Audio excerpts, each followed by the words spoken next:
ਵਾਹਿਗੁਰੂ ਜੀ ਕੀ ਫਤਿਹ। ਸ਼੍ਰੀ ਗੁਰੂ ਗ੍ਰੰਥ ਸਾਹਿਬ ਦੇ ਅੰਗ ਨੰਬਰ 116 ਤੇ ਆਖਰੀ ਪੰਕਤੀ ਹੈ 2 ਨੰਬਰ ਤੋਂ ਬਾਅਦ।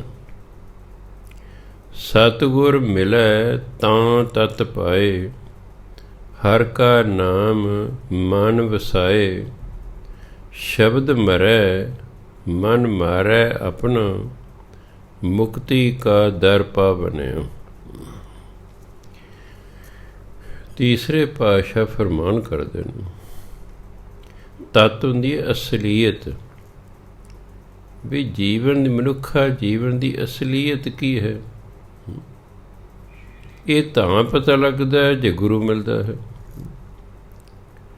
ਆ ਗੁਰਬਾਣੀ ਪੜ੍ਹ ਕੇ ਹੀ ਆਪਾਂ ਨੂੰ ਪਤਾ ਲੱਗੇ ਨਾ ਕਿ ਕੀ ਅਸਲੀਅਤ ਹੈ, ਜੀਵਨ ਦਾ ਕੀ ਉਦੇਸ਼ ਹੈ। ਇਸ ਅਸਲੀਅਤ ਦਾ ਪਤਾ ਗੁਰੂ ਰਾਹੀਂ ਲੱਗਦਾ ਹੈ। ਜਦੋਂ ਬਾਣੀ ਪੜ੍ਹੀ ਫਿਰ ਪਤਾ ਲੱਗਾ ਵੀ ਉਹ ਮਨੁੱਖਾ ਜੀਵਨ ਦਾ ਉਦੇਸ਼ ਦੇ ਨਾਮ ਜਪ ਜਪ ਕੇ ਪਰਮਾਤਮਾ ਦੀ ਪ੍ਰਾਪਤੀ ਕਰਨਾ ਹੈ। ਇਹ ਤੱਤ ਇਹ ਤਾਂ ਪਤਾ ਲੱਗਿਆ ਜੇ ਗੁਰੂ ਮਿਲਿਆ ਤੇ। ਫਿਰ ਜਦੋਂ ਉਹਨੂੰ ਗਿਆਨ ਹੋ ਜਾਂਦਾ ਹੈ, ਉਹਨੂੰ ਤੱਤ ਦਾ ਪਤਾ ਲੱਗਦਾ ਹੈ ਕਿ ਪਰਮਾਤਮਾ ਦੀ ਪ੍ਰਾਪਤੀ ਹੀ ਅਸਲ ਗਿਆਨ ਹੈ।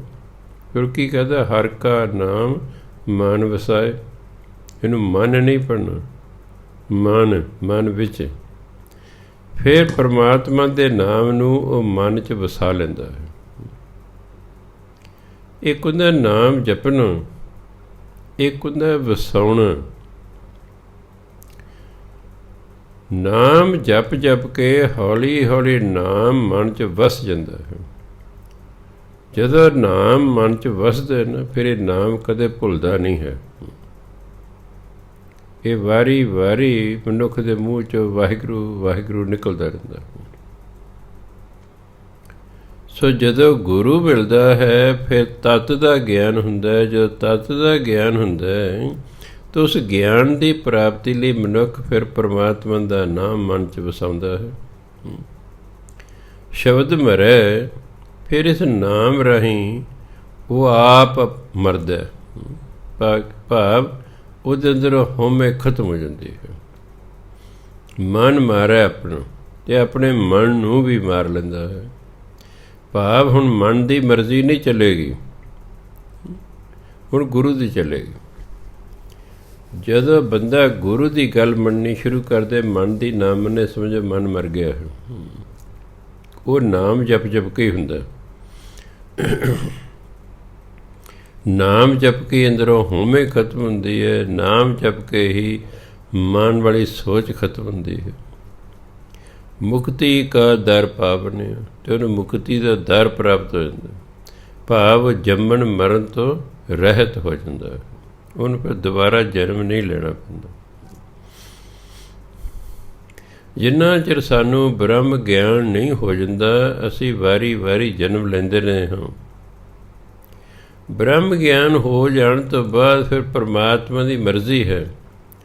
ਉਹ ਕਿਸੇ ਨੂੰ ਗੁਰੂ ਬਣਾ ਕੇ, ਕਿਸੇ ਨੂੰ ਸੰਤ ਬਣਾ ਕੇ, ਕਿਸੇ ਨੂੰ ਅਵਤਾਰ ਬਣਾ ਕੇ ਇਸ ਸੰਸਾਰ 'ਤੇ ਭੇਜਦਾ ਰਹਿੰਦਾ ਹੈ। ਉਹ ਪਹਿਲਾਂ ਹੀ ਬ੍ਰਹਮ ਗਿਆਨੀ ਹੁੰਦੇ ਨੇ। ਉਹਨਾਂ ਨੂੰ ਪਹਿਲਾਂ ਹੀ ਰੱਬੀ ਗਿਆਨ ਹੁੰਦਾ ਹੈ। ਉੱਥੇ ਨਹੀਂ ਰੱਖੀ ਰੱਖਦਾ ਉਹ। ਜੇ ਸਾਰੇ ਬ੍ਰਹਮ ਗਿਆਨ ਨੂੰ ਪਰਮਾਤਮਾ ਆਪਣੇ ਕੋਲ ਰੱਖ ਲਏ ਤਾਂ ਸੰਸਾਰ 'ਤੇ ਬ੍ਰਹਮ ਗਿਆਨ ਖਾਲੀ ਹੋ ਜਾਏਗਾ। ਉਹ ਭੇਜਦਾ ਰਹਿੰਦਾ।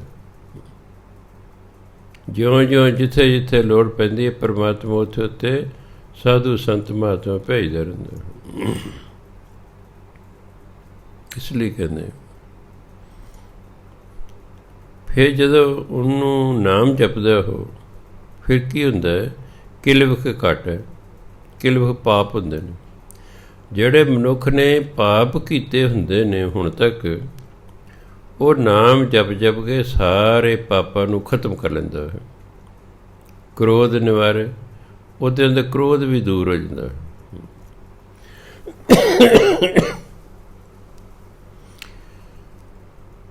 ਗੁਰ ਕਾ ਸ਼ਬਦ ਰੱਖੈ ਉਰ ਧਾਰੇ।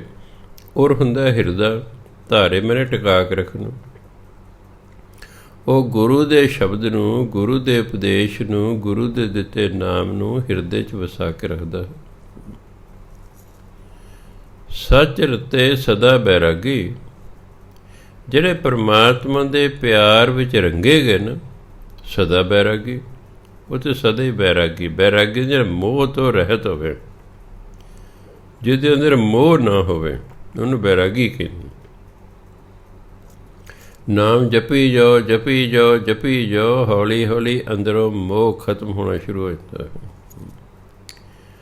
ਸੋ ਜੇ ਪਰਮਾਤਮਾ ਦੇ ਰੰਗ ਵਿੱਚ ਰੰਗੇ ਜਾਂਦੇ ਹਨ, ਉਹ ਨਿਰਲੇਪ ਹੋ ਜਾਂਦੇ, ਬੈਰਾਗੀ ਹੋ ਜਾਂਦੇ।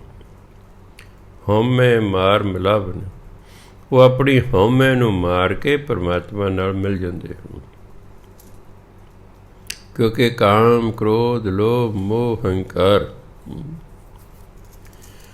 ਜਦੋਂ ਬੰਦਾ ਸਿਆਣਾ ਹੋ ਜਾਂਦਾ ਹੈ, ਉਹ ਇਹਨਾਂ 'ਤੇ ਕੰਟਰੋਲ ਰੱਖਣ ਦੀ ਕੋਸ਼ਿਸ਼ ਕਰਦਾ ਹੈ ਵੀ ਮੈਂ ਕੋਈ ਮਾੜਾ ਕੰਮ ਨਾ ਕਰਾਂ। ਪਰ ਇਹਨਾਂ ਨੂੰ ਨਾ ਪੰਜਿਆਂ ਨੂੰ ਘਾਹ ਦੇ ਸੱਪ ਕਿਹਾ ਗਿਆ ਹੈ। ਸੱਪ ਜਿੱਥੇ ਵੀ ਰਹਿੰਦਾ ਹੈ, ਆਪਣੀ ਸ਼ਕਲ ਕੁਦਰਤ ਵੱਲੋਂ ਉਹੋ ਜਿਹੀ ਕਰ ਹੋ ਜਾਂਦੀ ਉਹਦੀ। ਘਾਹ ਦਾ ਸੱਪ ਹੈ, ਆਪਾਂ ਨੂੰ ਘਾਹ ਦਿਸ ਰਿਹਾ, ਸੱਪ ਨਹੀਂ ਦਿਸ ਰਿਹਾ, ਪਰ ਤੁਰੇ ਜਾ ਰਿਹਾ, ਉਹ ਅਚਾਨਕ ਸਾਨੂੰ ਡੰਗ ਮਾਰ ਸਕਦਾ। ਇਹ ਪੰਜੇ ਬੁਰਾਈਆਂ ਘਾਹ ਦੇ ਸੱਪ ਨੇ, ਇਹਨਾਂ ਨੇ ਪਤਾ ਨਹੀਂ ਕਦੋਂ ਡੰਗ ਮਾਰ ਦੇਣਾ ਹੈ। ਇਹ ਖਤਮ ਕਦੋਂ ਹੁੰਦੇ ਨੇ? ਜਦੋਂ ਮਨੁੱਖ ਬ੍ਰਹਮ ਗਿਆਨੀ ਹੋ ਜਾਂਦਾ।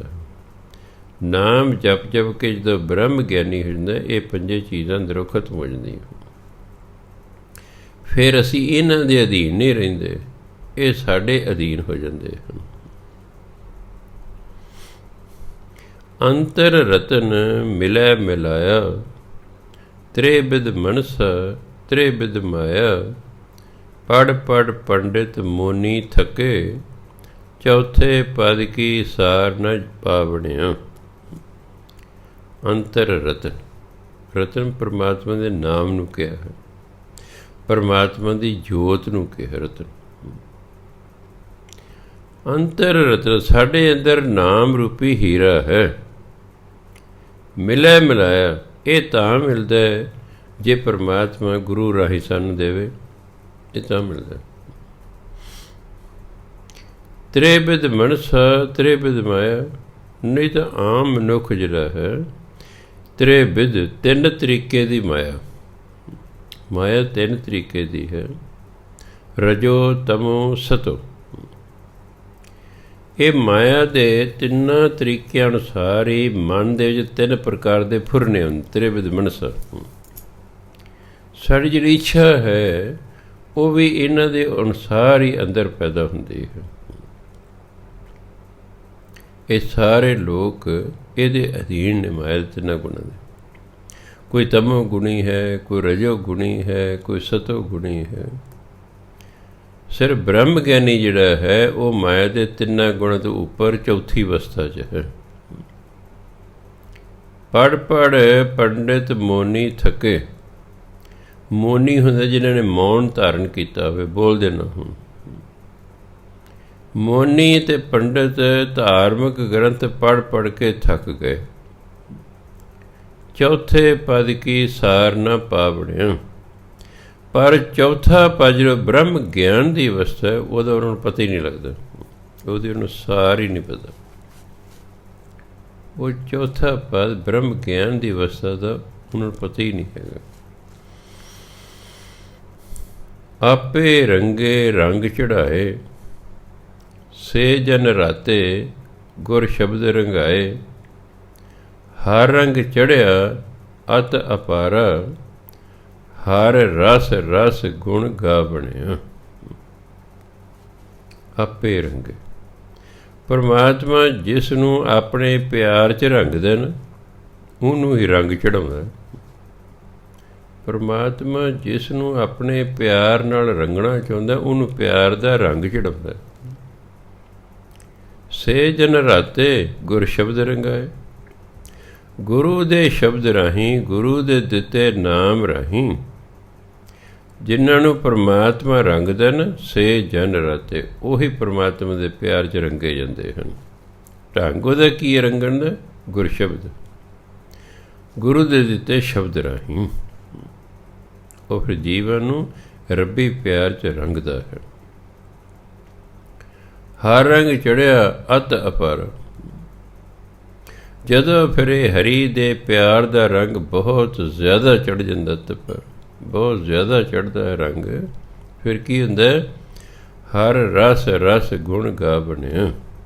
ਰਸ ਰਸ ਹੁੰਦਾ ਪਿਆਰ ਨਾਲ, ਸਵਾਦ ਨਾਲ। ਉਹ ਬੜਾ ਸਵਾਦ ਲੈ ਲੈ ਕੇ ਬੜੇ ਪਿਆਰ ਦੇ ਨਾਲ ਫਿਰ ਹਰੀ ਦੇ ਗੁਣ ਗਾਉਂਦਾ ਹੈ। ਕਿਉਂ? ਉਹਨੂੰ ਨਾਮ ਦਾ ਰੰਗ ਚੜ੍ਹ ਗਿਆ, ਫਿਰ ਉਹਨੂੰ ਨਾਮ ਜਪਣ ਦੇ ਵਿੱਚ ਸਵਾਦ ਆਉਂਦਾ। ਗੁਰਮੁਖ ਰਿੱਧ ਸਿੱਧ ਸੱਚ ਸੰਜਮ ਸੋਈ, ਗੁਰਮੁਖ ਗਿਆਨ ਨਾਮ ਮੁਕਤ ਹੋਈ। ਗੁਰਮੁਖ ਕਾਰ ਸੱਚ ਕਮਾਵੇਂ, ਸੱਚੇ ਸੱਚ ਸਮਾਵਣਿਆ। ਗੁਰਮੁਖ ਰਿੱਧ ਸਿੱਧ ਸੱਚ ਸੰਜਮ ਸੋਈ।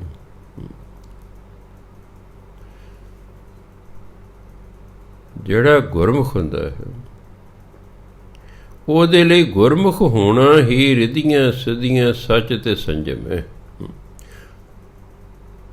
ਉਹ ਕਿਸੇ ਰਿੱਧੀ ਲਈ ਭਜਨ ਬੰਦਗੀ ਨਹੀਂ ਕਰਦਾ, ਕਿਸੇ ਸਿੱਧੀ ਲਈ ਭਜਨ ਬੰਦਗੀ ਨਹੀਂ ਕਰਦਾ। ਉਹ ਸੰਜਮ ਹੁੰਦਾ ਇੰਦਰੀਆਂ 'ਤੇ ਕੰਟਰੋਲ ਲਈ ਨਹੀਂ ਕਰਦਾ। ਉਹ ਜਦੋਂ ਗੁਰਮੁਖ ਹੋ ਜਾਂਦਾ ਹੈ, ਇਹ ਰਿੱਧੀਆਂ ਸਿੱਧੀਆਂ ਸੱਚ ਅਤੇ ਸੰਜਮ ਆਪਣੇ ਆਪ ਹੀ ਪ੍ਰਾਪਤ ਹੋ ਜਾਂਦੇ ਨੇ। ਗੁਰਮੁਖ ਗਿਆਨ ਨਾਮ ਮੁਕਤ ਹੋਏ। ਗੁਰੂ ਦੇ ਰਾਹੀਂ ਜਦੋਂ ਉਹਨੂੰ ਗਿਆਨ ਹੋ ਜਾਂਦਾ ਹੈ, ਫਿਰ ਉਹ ਨਾਮ ਦੇ ਨਾਲ ਮੁਕਤ ਹੋ ਜਾਂਦਾ ਹੈ।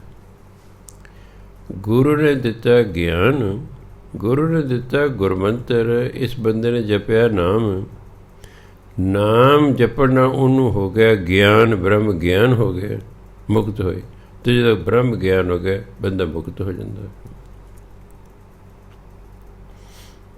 ਗੁਰਮੁਖ ਕਾਰ ਸੱਚ ਕਮਾਵੇਂ, ਸੱਚੇ ਸੱਚ ਸਮਾਵਣੇ। ਜਿਹੜੇ ਗੁਰਮੁਖ ਹੁੰਦੇ ਨੇ, ਗੁਰੂ ਦੇ ਆਖੇ ਲੱਗਣ ਵਾਲੇ ਹੁੰਦੇ ਨੇ, ਉਹ ਸੱਚ ਦੀ ਕਾਰ ਕਰਦੇ ਨੇ। ਕਾਰ ਮਨੇ ਕੰਮ, ਉਹ ਸੱਚ ਕਮਾਉਂਦੇ ਨੇ, ਭਾਵ ਉਹ ਨਾਮ ਦੀ ਕਮਾਈ ਕਰਦੇ ਨੇ। ਗੁਰਮੁਖ ਦੀ ਕਾਰ ਮਨੇ ਕੰਮ ਕੀ ਹੈ? ਸੱਚ ਕਮਾਉ।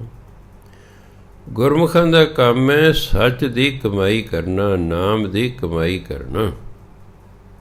ਫਿਰ ਜਦੋਂ ਨਾਮ ਦੀ ਕਮਾਈ ਕਰਦੇ ਨੇ, ਨਾਮ ਜਪੀ ਜਾਂਦੇ ਨੇ, ਜਪੀ ਜਾਂਦੇ ਨੇ, ਜਪੀ ਜਾਂਦੇ ਨੇ, ਸੱਚੇ ਸੱਚ ਸਮਾਵਣੇ, ਫਿਰ ਉਹ ਪਰਮਾਤਮਾ ਦੇ ਵਿੱਚ ਸਮਾ ਜਾਂਦੇ ਹਨ, ਲੀਨ ਹੋ ਜਾਂਦੇ ਹਨ, ਪਰਮਾਤਮਾ ਦਾ ਹੀ ਰੂਪ ਹੋ ਜਾਂਦੇ ਹਨ। ਗੁਰਮੁਖ ਥਾਪੇ ਥਾਪ ਉਥਾਪੇ, ਗੁਰਮੁਖ ਜਾਤ ਪਤ ਸਭ ਆਪੇ। ਨਾਨਕ ਗੁਰਮੁਖ ਨਾਮ ਧਿਆਏ, ਨਾਮੇ ਨਾਮ ਸਮਾਵਣੇ।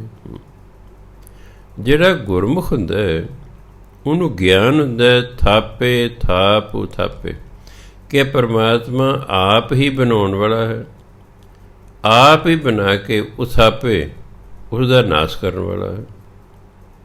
ਗੁਰਮੁਖ ਨੂੰ ਗਿਆਨ ਹੁੰਦਾ ਕਿ ਪਰਮਾਤਮਾ ਹੀ ਬਣਾਉਣ ਵਾਲਾ ਹੈ ਅਤੇ ਪਰਮਾਤਮਾ ਹੀ ਢਾਉਣ ਵਾਲਾ ਹੈ। ਗੁਰਮੁਖ ਜ਼ਾਤ ਪਤ ਸਭ ਆਪੇ। ਇਹਨੂੰ ਜ਼ਾਤ ਪੜ੍ਹਨਾ, ਜਾਤ ਨਹੀਂ ਪੜ੍ਹਨਾ। ਜ਼ਾਤ ਫਾਰਸੀ ਦਾ ਸ਼ਬਦ ਹੈ, ਉਹ ਬਿੰਦੀ ਲਾ ਕੇ ਬੋਲਿਆ ਜਾਂਦਾ। ਗੁਰਮੁਖ ਜ਼ਾਤ ਪਤ ਸਭ ਆਪੇ।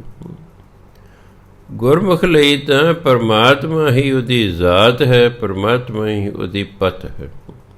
ਉਹ ਤਾਂ ਪਰਮਾਤਮਾ ਹੀ ਸਭ ਕੁਛ ਹੈ। ਨਾਨਕ ਗੁਰਮੁਖ ਨਾਮ ਧਿਆਏ। ਜਿਹੜਾ ਗੁਰਮੁਖ ਹੁੰਦਾ ਹੈ ਉਹ ਨਾਮ ਜਪਦਾ ਰਹਿੰਦਾ ਹੈ, ਜਪਦਾ ਰਹਿੰਦਾ ਹੈ। ਨਾਮੇ ਨਾਮ ਸਮਾਵਣਿਆ, ਅਤੇ ਨਾਮ ਜਪ ਜਪ ਕੇ ਉਹ ਨਾਮ ਦੇ ਵਿੱਚ ਹੀ ਲੀਨ ਹੋ ਜਾਂਦਾ ਹੈ। ਇਹਨਾਂ ਨਾਮ ਜਪਦਾ ਕਿ ਨਾਮ 'ਤੇ ਉਹਦੇ 'ਚ ਕੋਈ ਫਰਕ ਹੀ ਨਹੀਂ ਰਹਿੰਦਾ। ਉਹਦੀ ਸੁਰਤ ਹਮੇਸ਼ਾ ਪਰਮਾਤਮਾ ਦੇ ਨਾਮ 'ਚ ਲੀਨ ਰਹਿੰਦੀ ਹੈ। ਮਾਝ ਮਹਿਲਾ ਤੀਜਾ, ਤੀਸਰੇ ਪਾਤਸ਼ਾਹ ਫਿਰ ਫਰਮਾਨ ਕਰਦੇ ਨੇ, ਉਤਪਤ ਪਰਲੋ ਸ਼ਬਦੇ ਹੋਵੇ, ਸ਼ਬਦੇ ਹੀ ਫਿਰ ਓਪਤ ਹੋਵੇ, ਗੁਰਮੁਖ ਵਰਤੈ ਸਭ ਆਪੇ ਸੱਚਾ, ਗੁਰਮੁਖ ਉਪਾਏ ਸਮਾਵਣੇ। ਕਹਿੰਦੇ ਉਤਪਤੀ ਪੈਦਾਇਸ਼, ਪਰਲੋ ਵਿਨਾਸ਼।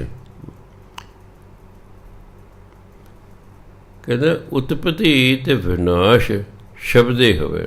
ਸ਼ਬਦ ਹੁੰਦਾ ਹੁਕਮ, ਪਰਮਾਤਮਾ ਦੇ ਹੁਕਮ ਨਾਲ ਹੀ ਇਹ ਉਤਪਤੀ ਹੁੰਦੀ ਹੈ, ਜੀਵ ਪੈਦਾ ਹੁੰਦੇ ਨੇ। ਪਰਮਾਤਮਾ ਦੇ ਹੁਕਮ ਨਾਲ ਹੀ ਇਹ ਸਾਰਾ ਵਿਨਾਸ਼ ਹੁੰਦਾ ਹੈ, ਸਭ ਕੁਛ ਨਾਸ਼ ਹੋ ਜਾਂਦਾ। ਸ਼ਬਦੇ ਹੀ ਫਿਰ ਉਪਤ ਹੋਵੇ। ਹੁਣ ਸਾਰਾ ਕੁਝ ਨਾਸ਼ ਹੋ ਗਿਆ, ਫਿਰ ਪਰਮਾਤਮਾ ਦੇ ਹੁਕਮ ਨਾਲ ਦੁਬਾਰਾ ਉਤਪਤੀ ਹੋ ਜਾਂਦੀ ਹੈ, ਦੁਬਾਰਾ ਪੈਦਾ ਹੋ ਜਾਂਦੀ ਚੀਜ਼। ਗੁਰਮੁਖ ਵਰਤੈ ਸਭ ਆਪੇ ਸੱਚਾ। ਜਿਹੜਾ ਗੁਰਮੁਖ ਹੈ ਉਸ ਨੂੰ ਪਤਾ ਹੁੰਦਾ ਹੈ, ਵਰਤੈ ਸਭ ਆਪੇ ਸੱਚਾ, ਕਿ ਪਰਮਾਤਮਾ ਹੀ ਸਭ ਥਾਂ 'ਤੇ ਵਰਤ ਰਿਹਾ ਹੈ। ਉਹੀ ਸਭ ਥਾਂ 'ਤੇ ਹਰ ਇੱਕ ਚੀਜ਼ ਦੇ ਵਿੱਚ ਵਰਤ ਰਿਹਾ ਹੈ। ਗੁਰਮੁਖ ਉਪਾਏ ਸਮਾਵਣੇ। ਅਤੇ ਗੁਰਮੁਖ ਨੂੰ ਪਤਾ ਹੈ ਕਿ ਪਰਮਾਤਮਾ ਉਪਾਏ ਪੈਦਾ ਵੀ ਕਰਦਾ ਹੈ, ਸਮਾਵਣਿਆਂ ਅਤੇ ਖਤਮ ਵੀ ਕਰ ਦਿੰਦਾ ਹੈ। ਉਹਨੂੰ ਪਤਾ ਹੁੰਦਾ ਕਿ ਪਰਮਾਤਮਾ ਦੇ ਹੁਕਮ ਨਾਲ ਹੀ ਉਤਪਤੀ ਹੋਈ ਹੈ, ਪਰਮਾਤਮਾ ਦੇ ਹੁਕਮ ਨਾਲ ਹੀ ਸਾਰਾ ਕੁਛ ਲੈ ਹੋ ਗਿਆ ਹੈ, ਪਰਮਾਤਮਾ ਦੇ ਹੁਕਮ ਨਾਲ ਹੀ ਫਿਰ ਦੁਬਾਰਾ ਉਤਪਤੀ ਹੋ ਜਾਂਦੀ ਹੈ। ਪਰਮਾਤਮਾ ਹੀ ਸਭ ਪਾਸੇ ਆਪ ਹੀ ਵਰਤ ਰਿਹਾ ਹੈ, ਅਤੇ ਪਰਮਾਤਮਾ ਹੀ ਪੈਦਾ ਕਰਦਾ ਅਤੇ ਆਪ ਹੀ ਉਸਨੂੰ ਆਪਣੇ ਵਿੱਚ ਸਮਾ ਲੈਂਦਾ। ਹੋਂ ਵਾਰੀ ਜੀਓ ਵਾਰੀ, ਗੁਰ ਪੂਰਾ ਮਨ ਵਸਾਵਨੇ। ਗੁਰ ਤੇ ਸ਼ਾਂਤ, ਇਹਨੂੰ ਸ਼ਾਂਤ ਪੜ੍ਹਨਾ। ਸਾਤ ਹੁੰਦਾ ਸੱਚ, ਸ਼ਾਂਤ ਹੁੰਦੀ ਸ਼ਾਂਤੀ। ਗੁਰ ਤੇ ਸ਼ਾਂਤ ਭਗਤ ਕਰੇ ਦਿਨ ਰਾਤੀ, ਗੁਣ ਕਹਿ ਗੁਣੀ ਸਮਾਵਣੇ। ਹੋਂ ਵਾਰੀ ਜੀਓ ਵਾਰੀ, ਗੁਰ ਪੂਰਾ ਮਨ ਵਸਾਵਨ। ਜਿਹੜੇ ਪੂਰੇ ਗੁਰੂ ਨੂੰ ਮਨ 'ਚ ਵਸਾ ਲੈਂਦੇ ਹਨ, ਮੈਂ ਕਹਿੰਦਾ ਉਹਨਾਂ ਤੋਂ ਬਲਿਹਾਰ ਜਾਂਦਾ ਹਾਂ, ਮੈਂ ਉਹਨਾਂ ਤੋਂ ਵਾਰੇ ਜਾਂਦਾ, ਮੈਂ ਉਹਨਾਂ ਤੋਂ ਸਦਕੇ ਜਾਂਦਾ। ਗੁਰ ਤੇ ਸ਼ਾਂਤ ਭਗਤ ਕਰੇ ਦਿਨ ਰਾਤੀ। ਉਹ ਗੁਰੂ ਤੋਂ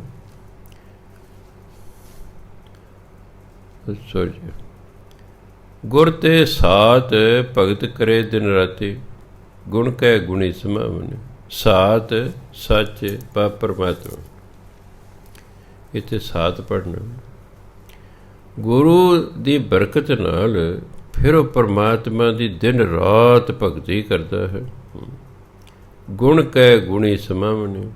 ਪਰਮਾਤਮਾ ਦੇ ਗੁਣਾਂ ਨੂੰ ਕਹਿ ਕੇ ਉਹ ਗੁਣੀ ਜਿਹੜਾ ਪਰਮਾਤਮਾ ਉਹਦੇ ਵਿੱਚ ਹੀ ਸਮਾ ਜਾਂਦਾ ਹੈ। ਕਹਿੰਦੇ ਜੈਸਾ ਸੇਵੈ ਤੈਸੋ ਹੋਵੇ। ਵਾਹਿਗੁਰੂ ਵਾਹਿਗੁਰੂ ਵਾਹਿਗੁਰੂ ਵਾਹਿਗੁਰੂ ਕਰਦਾ ਬੰਦਾ ਵਾਹਿਗੁਰੂ ਦੇ ਵਿੱਚ ਹੀ ਸਮਾ ਜਾਂਦਾ। ਸੋ ਗੁਰੂ ਦੇ ਰਾਹੀਂ ਉਹ ਪਰਮਾਤਮਾ ਦੀ ਭਗਤੀ ਕਰਦਾ ਦਿਨ ਰਾਤ, ਅਤੇ ਪਰਮਾਤਮਾ ਦੇ ਗੁਣ ਕਹਿ ਕੇ ਉਹ ਗੁਣੀ ਪਰਮਾਤਮਾ ਜੋ ਗੁਣਵਾਨ ਹੈ ਉਹਦੇ ਵਿੱਚ ਸਮਾ ਜਾਂਦਾ, ਲੀਨ ਹੋ ਜਾਂਦਾ ਹੈ। ਰਹਾਓ। ਗੁਰਮੁਖ ਧਰਤੀ ਗੁਰਮੁਖ ਪਾਣੀ, ਗੁਰਮੁਖ ਪਵਨ ਬੈਸੰਤਰ ਖੇਲੇ ਵਿਡਾਣੀ। ਸੋ ਨਿਗੁਰਾ ਜੋ ਮਰ ਜੰਮੇ, ਨਿਗੁਰੇ ਆਵਣ ਜਾਵਣੇ।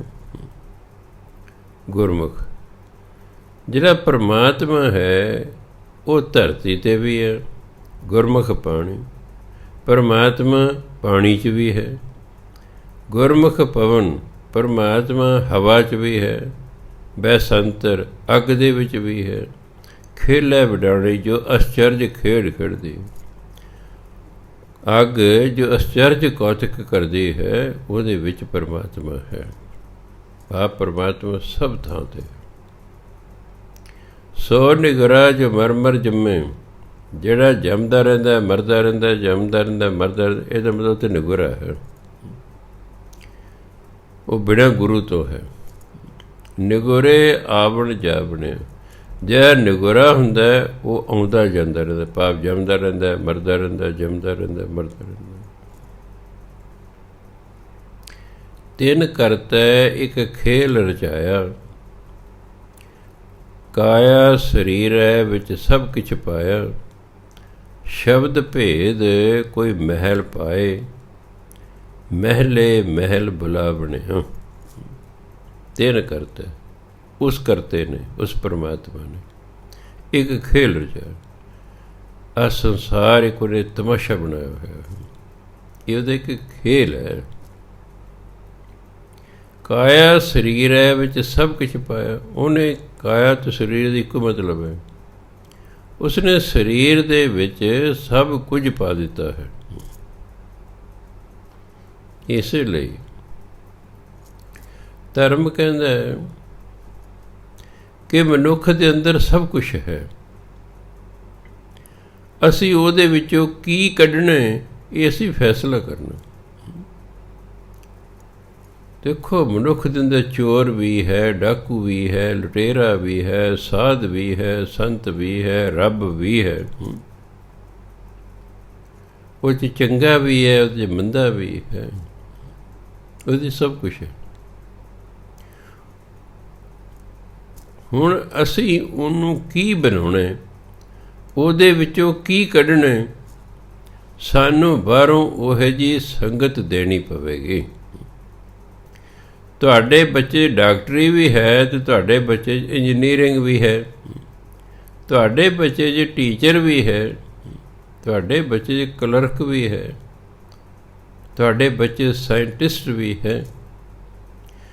ਤੁਸੀਂ ਉਸ ਨੂੰ ਕੀ ਬਣਾਉਣਾ ਚਾਹੁੰਦੇ ਹੋ, ਬਾਹਰੋਂ ਉਹੋ ਜਿਹੀ ਸੰਗਤ ਦੇਣੀ ਪਵੇਗੀ। ਆਰਟਸ ਕਾਲਜ ਵਿੱਚ ਪੜ੍ਹ ਕੇ ਤੁਹਾਡਾ ਬੱਚਾ ਡਾਕਟਰ ਨਹੀਂ ਬਣ ਸਕਦਾ। ਜੋ ਉਹਦੇ ਅੰਦਰ ਜਿਹੜਾ ਡਾਕਟਰ ਬੈਠਾ ਹੈ, ਅਗਰ ਤੁਸੀਂ ਉਸ ਨੂੰ ਪ੍ਰਗਟ ਕਰ ਰਹੇ, ਤੁਹਾਨੂੰ ਫਿਰ ਮੈਡੀਕਲ ਕਾਲਜ ਵਿੱਚ ਭੇਜਣਾ ਪਵੇਗਾ, ਉਹੋ ਜਿਹੀ ਸੰਗਤ ਦੇਣੀ ਪਵੇਗੀ ਉਸ ਨੂੰ।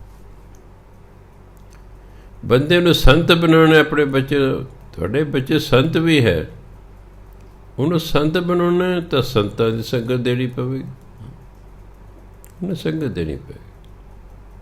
ਹੈ ਸਾਡੇ ਅੰਦਰ ਸਭ ਕੁਛ, ਸਾਡੇ ਅੰਦਰ ਸਭ ਕੁਛ ਹੈ। ਕਹਿੰਦੇ ਪਰਮਾਤਮਾ ਨੇ ਇਸ ਸਰੀਰ ਦਾ ਇੱਕ ਖੇਲ ਬਣਾਇਆ। ਸਰੀਰ ਨੂੰ ਕਾਇਆ ਸਰੀਰ ਹੈ ਵਿੱਚ ਸਭ ਕੁਛ ਪਾਇਆ। ਇਸ ਸਰੀਰ 'ਚ ਪਰਮਾਤਮਾ ਨੇ ਸਭ ਕੁਝ ਪਾ ਦਿੱਤਾ। ਸ਼ਬਦ ਭੇਦ ਕੋਈ ਮਹਿਲ ਪਾਏ। ਸ਼ਬਦ ਦੇ ਰਾਹੀਂ ਕਹਿੰਦੇ ਪਰਮਾਤਮਾ ਬਾਰੇ ਜਾਣ ਕੇ ਕੋਈ ਪਰਮਾਤਮਾ ਦੇ ਮਹਿਲ ਨੂੰ ਪਾ ਸਕਦਾ ਹੈ। ਮਹਿਲ ਉਹ ਥਾਂ ਜਿੱਥੇ ਪਰਮਾਤਮਾ ਵਸਦਾ, ਸੱਚਖੰਡ। ਮਹਿਲੇ ਮਹਿਲ ਬੁਲਾਵਣੇ, ਮਹਿਲੇ ਪਾ ਪਰਮਾਤਮਾ, ਮਹਿਲ ਪਾ ਪਰਮਾਤਮਾ ਦੇ ਘਰ। ਫਿਰ ਪਰਮਾਤਮਾ ਉਸ ਨੂੰ ਆਪਣੇ ਮਹਿਲ ਦੇ ਵਿੱਚ ਬੁਲਾ ਲੈਂਦਾ ਹੈ। ਸ਼ਬਦ ਦੇ ਰਾਹੀਂ ਆਪਣੇ ਮਨ ਨੂੰ ਵਿੰਨਣਾ ਹੈ, ਫਿਰ ਪਰਮਾਤਮਾ ਪ੍ਰਾਪਤ ਹੁੰਦਾ ਹੈ। ਸ਼ਬਦ ਹੀ ਇੱਕ ਸਾਧਨ ਹੈ, ਸ਼ਬਦ ਇੱਕ ਸਾਧਨ ਹੈ ਜਿਹਦੇ ਨਾਲ ਬਹੁਤ ਕੁਛ ਕੀਤਾ ਜਾ ਸਕਦਾ ਹੈ। ਤੁਸੀਂ ਆਪਣੇ ਅੰਦਰ ਕੋਈ ਬੁਰਾਈ ਖਤਮ ਕਰਨੀ ਤਾਂ ਵੀ ਨਾਮ ਜਪਣਾ ਪਏਗਾ, ਕੋਈ ਗੁਣ ਪੈਦਾ ਕਰਨਾ ਤਾਂ ਵੀ ਨਾਮ ਜਪਣਾ ਪਏਗਾ, ਤੁਸੀਂ ਪਰਮਾਤਮਾ ਨੂੰ ਪ੍ਰਾਪਤ ਕਰਨਾ ਤਾਂ ਵੀ ਤੁਹਾਨੂੰ ਨਾਮ ਜਪਣਾ ਪਏਗਾ। ਇਸ ਲਈ ਸ਼ਬਦ ਦੀ ਜੇ ਕਿਸੇ ਨੂੰ ਸੋਝੀ ਆ ਜਾਏ ਨਾ, ਫਿਰ ਉਹਨੂੰ ਪਰਮਾਤਮਾ ਮਿਲਦਾ। ਫਿਰ ਪਰਮਾਤਮਾ ਉਸ ਜੀਵ ਨੂੰ ਆਪਣੇ ਮਹਿਲ ਵਿੱਚ ਬੁਲਾ ਲੈਂਦਾ ਹੈ। ਮਹਿਲੇ ਪਰਮਾਤਮਾ, ਮਹਿਲ ਮਹਿਲ ਵਿੱਚ ਬੁਲਾ ਲੈਂਦਾ। ਸੱਚਾ ਸ਼ਾਹ ਸੱਚੇ ਵਣਜਾਰੇ। ਸੱਚ ਵਣਜੈ ਗੁਰ ਹੇਤ ਅਪਾਰੇ, ਸੱਚ ਵਿਹਾਜੈ ਸੱਚ ਕਮਾਵੇਂ, ਸੱਚੋ ਸੱਚ ਕਮਾਵਣਿਆ। ਸੱਚਾ ਸ਼ਾਹ, ਫਾਰਸੀ 'ਚ ਕਹਿੰਦੇ ਨੇ ਸ਼ਾਹ, ਹਿੰਦੀ 'ਚ ਕਹਿੰਦੇ ਨੇ ਸਾਹੋ। ਜੇ ਕਿਸੇ ਨੂੰ ਪੜ੍ਹਦਾ ਸੱਚਾ ਸਾਹੋ ਸੱਚੇ ਵਣਜਾਰੇ ਤਾਂ ਵੀ ਠੀਕ ਹੈ, ਕਿਉਂਕਿ ਹਿੰਦੀ ਦੇ ਸੱਚਾ ਸ਼ਾਹ ਸੱਚੇ ਵਣਜਾਰੇ, ਇਹ ਹੁਣ ਫਾਰਸੀ ਦਾ, ਇਹ ਫਾਰਸੀ ਦਾ। ਆਪਸ ਬਹਿਸ ਨਹੀਂ ਕਰਨ ਲੱਗ ਜਾਣੀ, ਕੋਈ ਕਹੇ ਸ਼ਾਹ ਹੁੰਦਾ, ਕੋਈ ਕਹਿੰਦਾ ਸਾਹੋ ਹੁੰਦਾ, ਦੋਨੋਂ ਹੀ ਨੇ। ਜੇ ਸ਼ਾਹ ਬੋਲੋਗੇ ਤਾਂ ਫਾਰਸੀ ਹੈ, ਅਰਥ ਉਹੀ ਰੱਬ ਹੈ। ਸਾਹੋ ਬੋਲੋਗੇ ਤਾਂ ਹਿੰਦੀ ਹੈ, ਅਰਥ ਉਹੀ ਰੱਬ ਹੈ, ਪਤੀ ਪਰਮਾਤਮਾ। ਸੱਚਾ ਸ਼ਾਹ ਸੱਚੇ ਵਣਜਾਰੇ, ਪਰਮਾਤਮਾ ਵੀ ਸੱਚਾ ਅਤੇ ਉਹਦੇ ਨਾਮ ਦੇ ਵਣਜਾਰੇ ਵੀ ਸੱਚੇ। ਸੱਚ ਵਣਜੈ ਗੁਰ ਹੇਤ ਪਿਆਰੇ, ਗੁਰੂ ਦੇ ਪਿਆਰ ਰਾਹੀਂ ਉਹ ਸੱਚ ਦਾ ਵਪਾਰ ਕਰਦੇ ਹਨ। ਜਿਹੜੇ ਵਣਜਾਰੇ ਨੇ ਉਹ ਕਾਹਦਾ ਵਪਾਰ ਕਰਦੇ ਨੇ? ਉਹ ਪਰਮਾਤਮਾ ਦੇ ਨਾਮ ਦਾ ਕਰਦੇ ਨੇ, ਗੁਰੂ ਦੇ ਪਿਆਰ ਰਾਹੀਂ। ਅਪਾਰੇ ਜੋ ਪਰਮਾਤਮਾ ਬੇਅੰਤ ਹੈ, ਉਹਦੇ ਜਿਹੜੇ ਨਾਮ ਦੇ ਵਣਜਾਰੇ ਨੇ ਉਹ ਨਾਮ ਦਾ ਵਣਜ ਕਰਦੇ ਨੇ, ਨਾਮ ਦਾ ਵਪਾਰ ਕਰਦੇ ਨੇ, ਸਿਰਫ ਇਹਨੇ ਗੁਰੂ ਦੇ ਪਿਆਰ ਰਾਹੀਂ। ਜਿਹੜੇ ਵਣਜਾਰੇ ਨੇ ਹੋਰ ਕੀ ਕਰਦੇ ਨੇ? ਸੱਚ ਵਿਹਾਜੈ ਸੱਚ ਕਮਾਵੇਂ, ਸੱਚੋ ਸੱਚ ਕਮਾਵਣ।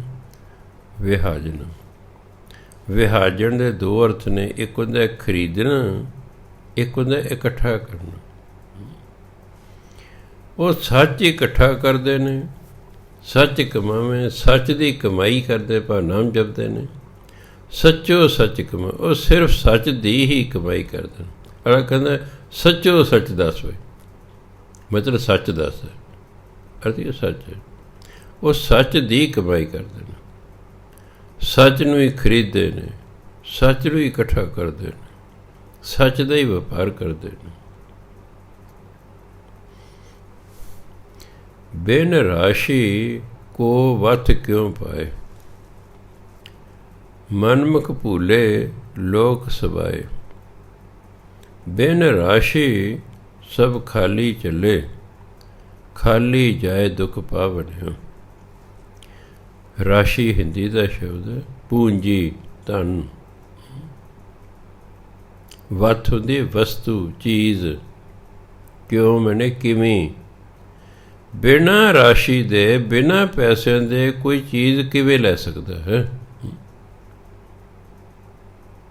ਚੀਜ਼ਾਂ ਤਾਂ ਮੁੱਲ ਵਿਕਦੀ ਹੈ, ਅਤੇ ਪੈਸਾ ਕੋਲ ਕੋਈ ਨਹੀਂ, ਅਤੇ ਲਵੇਗਾ ਕਿਵੇਂ?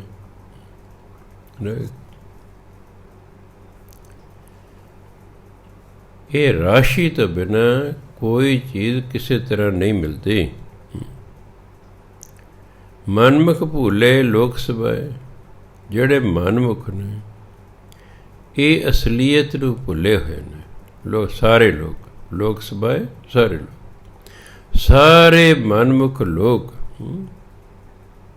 ਇਸ ਗੱਲ ਨੂੰ ਭੁੱਲੇ ਬੈਠੇ ਨੇ ਕਿ ਰਾਸ਼ੀ ਤੋਂ ਬਿਨਾਂ ਕਿਵੇਂ ਚੀਜ਼ ਮਿਲ ਸਕਦੀ ਤੁਹਾਨੂੰ।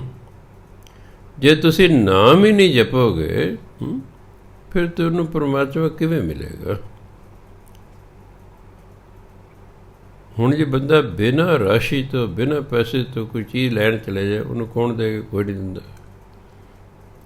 ਇਸ ਲਈ ਮਨਮੁਖ ਇਹ ਸਾਰੇ ਇਸ ਗੱਲ ਨੂੰ ਭੁੱਲੇ ਹੋਏ ਨੇ। ਬਿਨ ਰਾਸ਼ੀ ਸਭ ਖਾਲੀ ਚੱਲੇ, ਇਹ ਨਾਮ ਧਨ ਤੋਂ ਬਿਨਾਂ ਸਾਰੇ ਇੱਥੋਂ ਖਾਲੀ ਚਲੇ ਜਾਂਦੇ ਹਨ।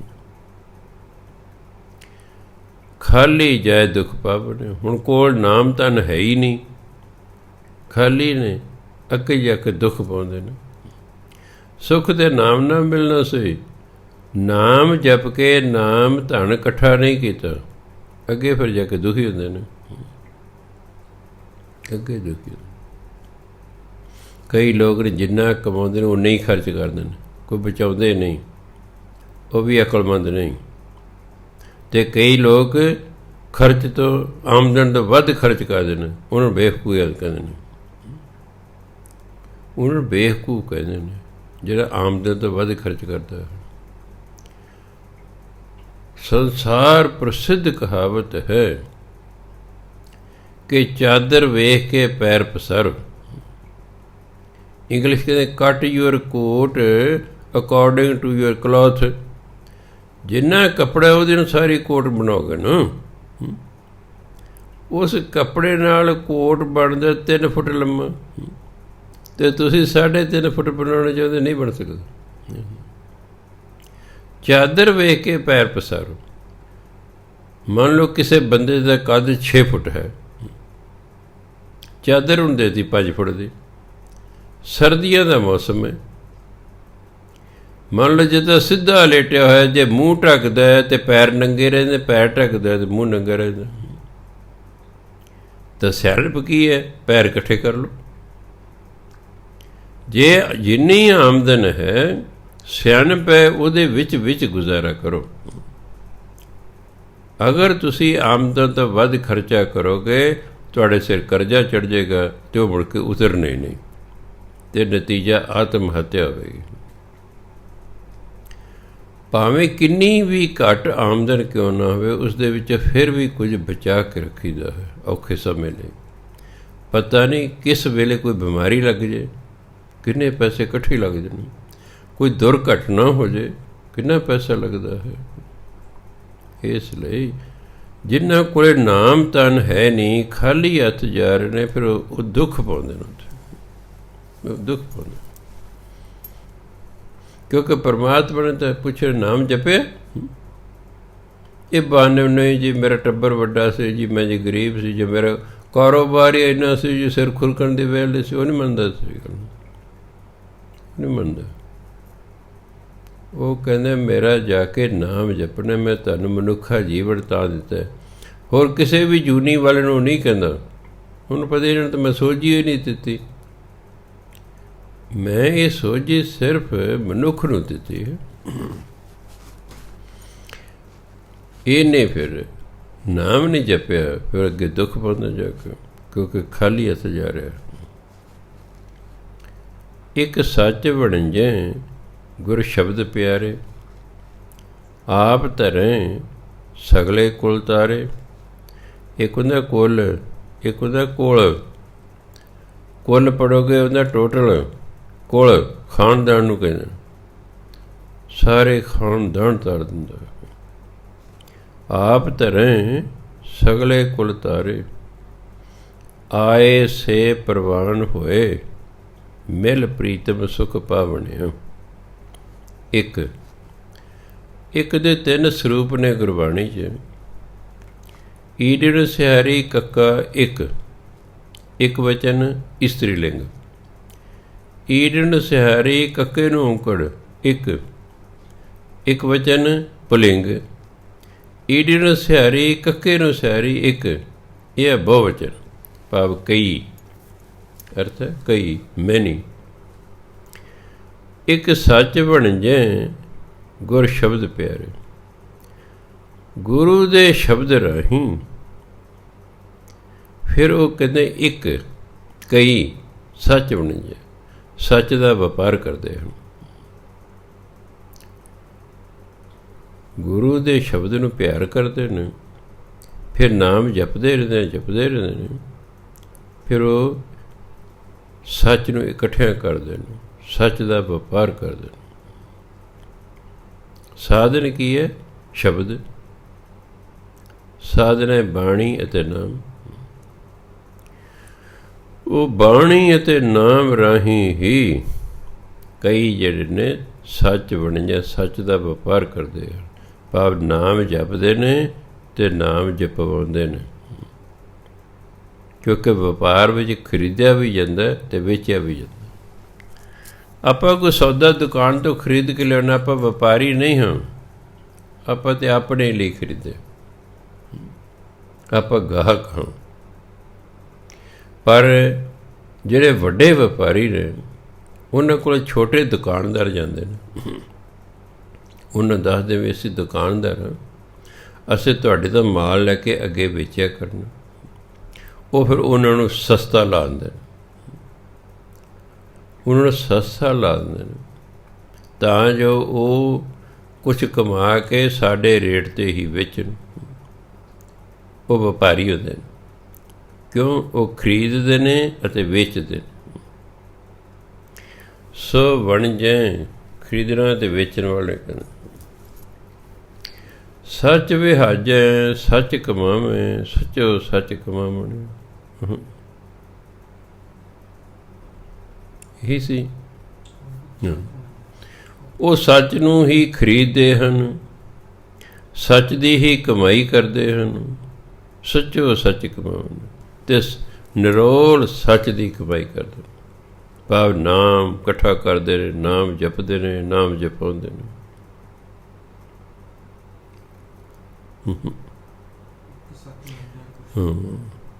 ਇੱਕ ਸੱਚ ਬਣਜੈ ਗੁਰ ਸ਼ਬਦ ਪਿਆਰੇ। ਕਈ ਗੁਰੂ ਦੇ ਸ਼ਬਦ ਰਾਹੀਂ ਸੱਚ ਦਾ ਵਪਾਰ ਕਰਦੇ ਹਨ, ਪਰਮਾਤਮਾ ਦੇ ਨਾਮ ਦਾ ਵਪਾਰ ਕਰਦੇ ਹਨ। ਫਿਰ ਇਸ ਤਰ੍ਹਾਂ ਜਿਹੜੇ ਕਰਦੇ ਨੇ, ਆਪ ਧਰੇ ਸਗਲੇ ਕੁਲ ਤਾਰੇ। ਉਹ ਆਪ ਵੀ ਧਰਦੇ ਨੇ ਅਤੇ ਆਪਣੇ ਸਾਰੀਆਂ ਕੁਲਾਂ ਨੂੰ ਵੀ ਤਾਰ ਲੈਂਦੇ ਹਨ। ਆਏ ਸੇ ਪ੍ਰਵਾਨ ਹੋਏ, ਮਿਲ ਪ੍ਰੀਤਮ ਸੁਖ ਪਾਵਨ। ਕਹਿੰਦੇ ਉਹ ਫਿਰ ਜਿਹੜੇ ਨੇ ਆਪ ਧਰਦੇ ਨੇ, ਸਾਰਿਆਂ ਨੂੰ ਤਾਰਦੇ ਨੇ।